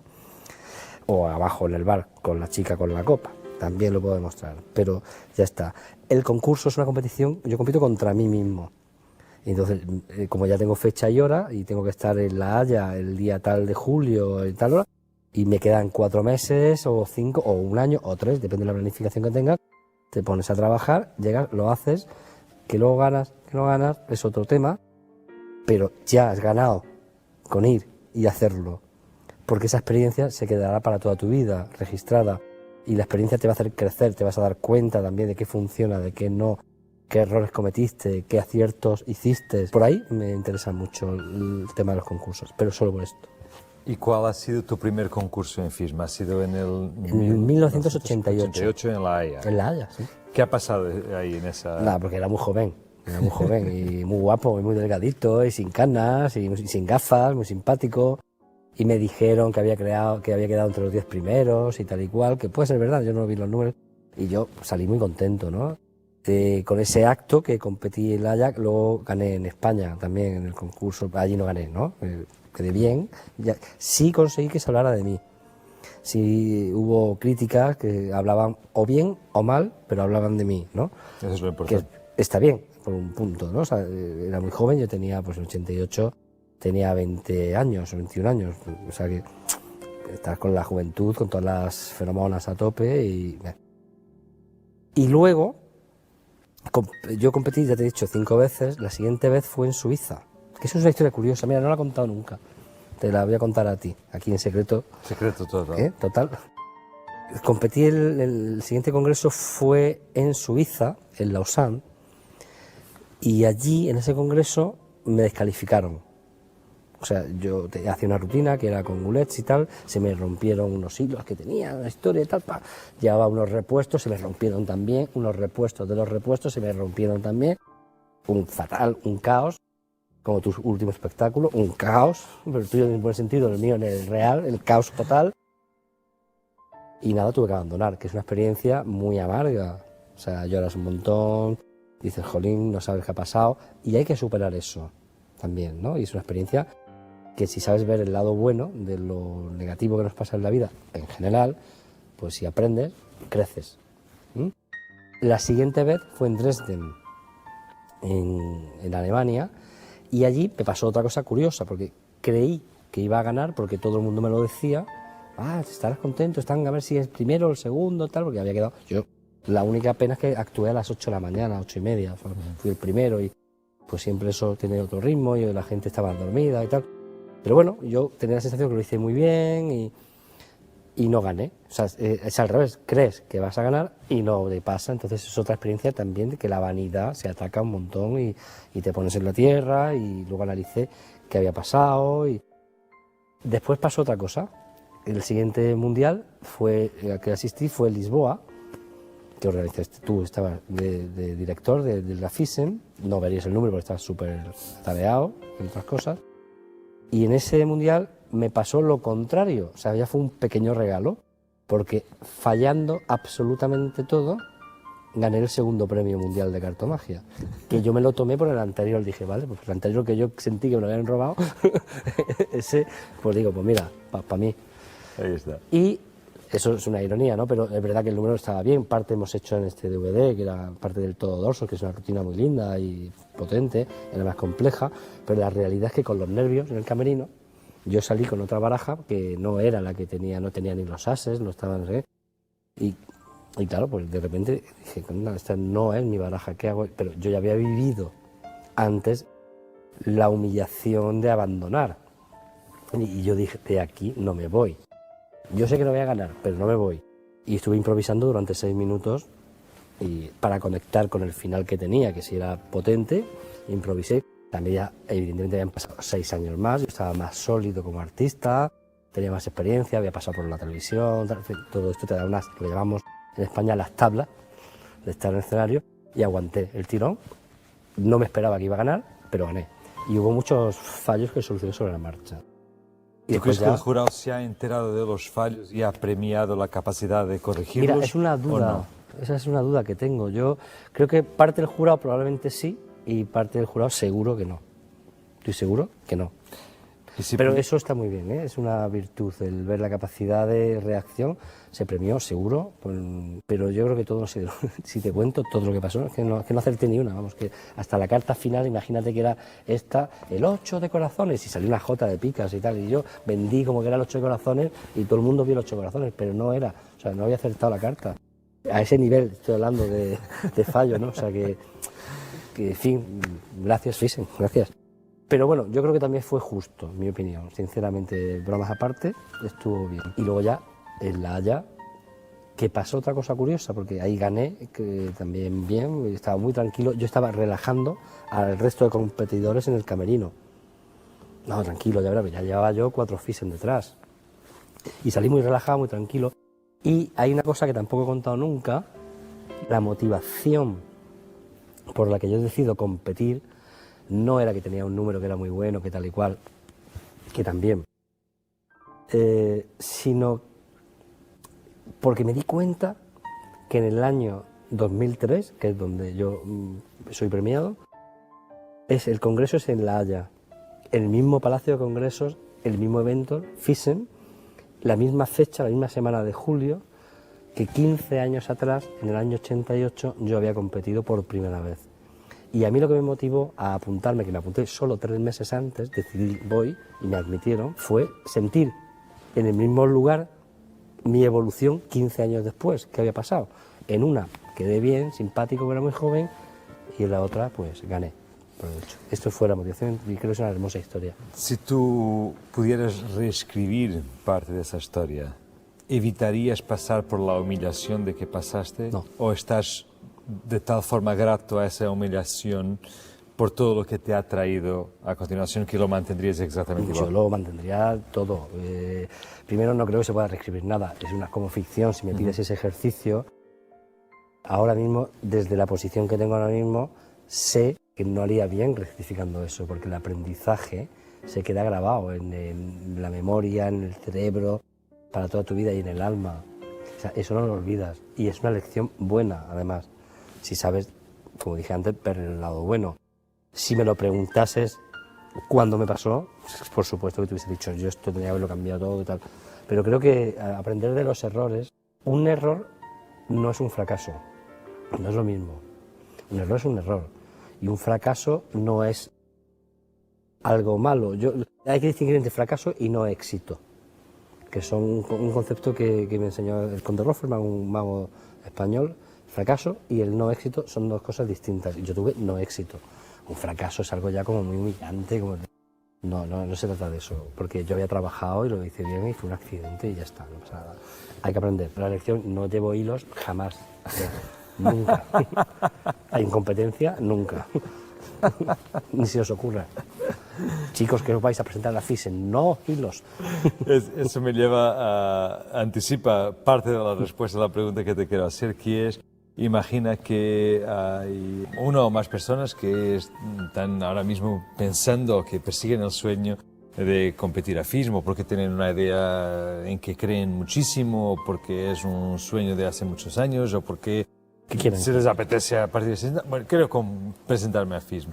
¿Qué crees que es lo más importante que debe de hacerse cuando uno decide que quiere presentarse a FISM? Lo primero, creer en ti. Lo primero, porque yo, por ejemplo, tuve que soportar ciertas influencias que me decían, cuando gané el segundo premio mundial y decido presentarme a por él otra vez, me dijeron, hombre, pero no te presentes, ya tienes un segundo y si no ganas. Te parece como una humillación, ¿no? Era como, no, tú ya tienes una posición, no debes presentarte otra vez. Y a mí me parecía eso un comentario absurdo. Digo, yo decido que me presento y lo decido yo.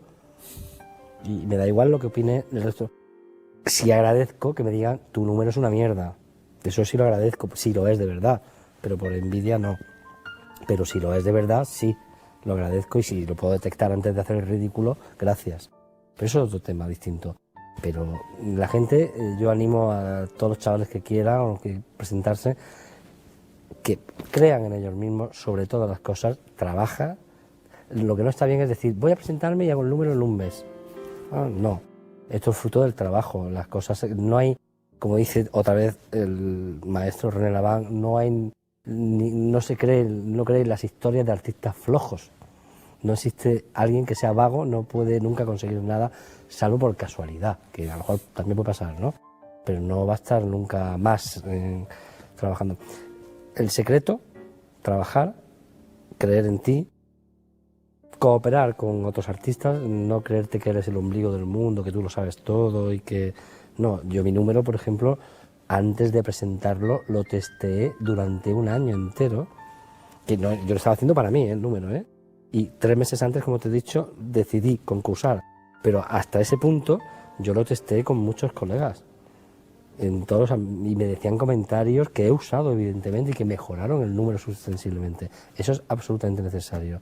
No, esto es secreto, que va para Thyssen, no se puede enterar nadie, no puede hacer nada. No, eso es, en mi opinión es un error, ¿no? ¿Por qué decides después de ganar el primer lugar abandonar el número? Porque hasta Allegro pasaron 9 años en que no has vuelto a tocar las copas. Tú me has obligado a rescatarlo, que lo sepas, y te estoy agradecido, ¿eh? Porque es una idea que tenía ahí, lo tengo que hacer. Bueno, y estoy seguro que la abandonas. comunidad mágica internacional queda muy agradecida por el hecho de que este documento pueda existir y sobre todo porque hayas tenido la enorme generosidad que es invulgar de compartir hasta el más mínimo detalle cosas como un número con que se gana en la FISM. Y esa es la única oportunidad que tengo de decirlo públicamente para que quede registrado. Yo creo que en cualquier uno de estos 4 DVDs esa generosidad está presente porque tú terminas cada explicación invitando a la gente a que lo haga, que lo incluya en sus repertorios, que prueben este chiste, que intenten esta técnica, que hagan esta rutina. Esa es la motivación para compartirlo en este DVD número 4 de este Allegro, porque has aceptado de forma tan entusiástica el compartir los verdaderos secretos y en detalle del número que te ha hecho campeón mundial. Bueno, primero porque tú me lo has pedido y te tengo mucho respeto, cariño y admiración. Sin ninguna de estas 3 cosas no lo hubiese hecho jamás. Conozco tu trabajo, nos conocemos hace muchos años perfectamente y el simple hecho de que levantases el teléfono para invitarme a estar aquí, a mí ya me comprometía contigo a darte lo mejor de mí. Y lo mejor de mí también es ese acto, obviamente, y tiene que estar. Y lo digo de corazón, o sea, eso tiene que estar. También porque lo disfrute la comunidad mágica y lo que quiero es que lo hagan, por los Cincer también, que seguro que lo dejó el hombre ahí, la madre del cordero de esa rutina, la madre es of Cincer, que es el juego principal de la omnipotencia de las damas. Cuantas más personas en el mundo puedan disfrutar de esa maravilla de creación, olé, ese es el sentido. Yo decidí no hacerlo porque era una cuestión, no sé explicarlo muy bien, quizá tendría que tumbarme, voy a tumbarme. Yo no sé por qué no hice ese juego antes y con lo bueno que es. yo creo que no lo hice porque quería pasar a otra fase de mi vida. Ya trabajé mucho para el concurso y focalicé más en el teatro, estaba con otros proyectos y es un número que es verdad que es complejo de hacer en circunstancias profesionales reales, al menos en las que yo me movía. Bueno, lo fui dejando, creando otras cosas. También no he parado de crear o de trabajar, de pensar, diseñar historias. Pero ahora, sí es verdad, cuando tú me llamaste fue también como un sueño cumplido, porque hace tiempo que necesitaba volver a hacerlo, mi entorno me lo pedía. Hay algunos familiares me decían, tienes que hacer, mi hermano, el número del mundial, tío, tienes que hacer, que eso es buenísimo. Que y esto que dices que nada, pero y bueno, ha llegado el momento y los astros se alinean para que todo suceda y aquí estamos, ¿no? Y solo, no lo he ensayado en mi casa siquiera, ¿eh? Te lo he contado, es cierto. La grabación que hay en el Teatro de Ansiao es la primera vez que lo he vuelto a tocar realmente, justo un poco en el ensayo de antes, justo la grabación que tal, pero todo lo ensayé en mi mente. He estado casi un mes pensando todos los detalles, cómo era, porque no tengo ni una sola grabación del número. O sea, no lo he vuelto a ver. Tú me enviaste un enlace por YouTube para que viese un poco como recordara cómo era, ¿no? Pero es verdad que fue como, adiós. Y me hizo mucha ilusión tirarme a la piscina otra vez. Venga, vamos a disfrutarlo y estoy contento del resultado. Y espero, y lo digo en serio, que la gente que quiera, si puede aprender algo de ese número, genial, y si no, que lo disfrute y ya está, que no pasa nada. Una de las cosas que yo creo que es muy, muy interesante es que la forma como tú piensas y la forma como preparas los juegos son claramente lo que salta enormemente también de todos y cada uno de los números que has generosamente compartido con todos nosotros.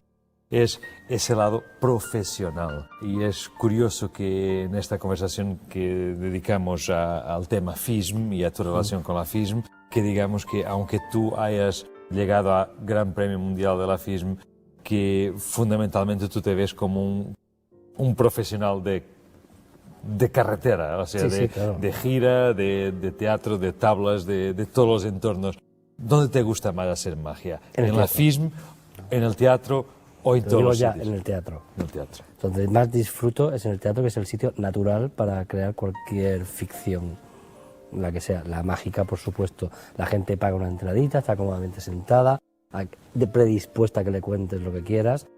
Para mí es la mejor manera donde yo más disfruto. Ahí y en magia de cerca, con amigos, tomando una cervecita en un bar, cuando a mí me apetece hacer magia. Sea donde sea, da igual que sea en la playa, en una carnicería comprando carne al tendero, también es una experiencia muy buena, claro, evidentemente, si yo quiero hacerla. El problema es cuando te piden, hazme una magia, mago, y un día pues estás cabreado porque te ha dejado tu novia, no quieres, no sé qué tal, no quieres, y ya está. Pero bueno, profesionalmente hablando, que he trabajado en convenciones de empresa, en televisión y tal, cada historia tiene lo suyo, su lado bueno, pero el teatro tiene algo mágico de irrepetible. Lo que sucede cada día en una obra. Yo mañana tomo un avión, voy a actuar en Vilaseca, cerca de Tarragona, con mi espectáculo Alucine, y esa función será única. La gente que esté allí va a ver lo que surja, lo que pase. A lo mejor toseré porque estoy un poco enfermo, o a lo mejor no, o de repente vuelo, no sé qué va a pasar, no lo sé. Pero ese poder que tiene el teatro y no lo tiene la televisión y no lo tiene el cine, y no lo tiene solo la experiencia del directo, de esa comunión, me parece alucinante y yo la gozo muchísimo. Bueno, esto ha sido una verdadera comunión esta que hemos tenido aquí a lo largo de estos 4 discos, a lo largo de estas 4 pequeñas conversaciones, donde se compartieron historias de la historia de la magia, que es también justamente el nombre de este libro de Miguel Puga. Mi otro yo. Eso es. Cuéntanos, para quien pueda llegar a querer conocer más historias, qué es lo que van a encontrar en este libro llamado Magia, Historias de la Historia de la Magia. Bueno, es un libro, está en español, no está traducido de inglés, y yo para promocionar el Festival de Hocus Pocus y hablar de la magia, escribía unas columnas en un periódico andaluz, se llama Ideal, cada semana, sobre historias de la magia. Esto he estado haciéndolo durante 6 años y tal, y aquí una recopilación de algunas que me gustaban a mí, para que aquello que el papel mojado que se lleva el viento de los periódicos pues no haga desaparecer esto, y se quedó. El editorial Páginas, que es una editorial maravillosa española que está dedicada a traducir todos los libros buenos de magia, lo podéis encontrar. Y bueno, es un buen libro de cuarto de baño, ¿sabes? Pues son historias cortitas, tú estás en el baño, te lees una, oh, qué bien el mago, tal, te diviertes, es simpática. Habla desde Woody Allen a Orson Welles, tú sales citado también en el libro en algún momento. En fin, es sobre el mundo de la magia, los magos, las hadas y los trasgos, que también los hay. De eso habla este librito. Bueno, Mago Migue, Miguel Puga, muchas gracias por Allegro. Te tengo una sorpresita para ti, pequeña, muy pequeña, insignificante, pero estas 2 copas con las que estamos brindando ya durante estas entrevistas, y vamos a brindar una última vez a la salud de la magia y de nosotros. Y Allegro. Alegrísimo. Son el número, yo uso 4 copas, y estas son parte del elenco que participó en el número mundial en La Haya en el 2003. Y las otras 2 que faltan se murieron, ya se rompieron, y son las últimas 2 que quedan. Las he tenido en mi casa durante muchos años, puestas al lado del trofeo y tal, como un símbolo obviamente, no es nada, pero me gustaría que te quedaras una para ti, para tu hermoso estudio y museo que tienes aquí de objetos surrealistas. Pues que Bueno, quiero que esté en tus manos porque sé que la vas a cuidar, y la otra me la voy a llevar yo a casa para que vean mis hijos cuando los tenga. Me sorprende, me deja sin palabras, con lo cual lo único que puedo decir es, respecto a este acto simbólico y a todo el Allegro, y a ti personalmente, muchas gracias. Salud, maestro. Salud. Esto hay que sellarlo con un abrazo. Va por ustedes.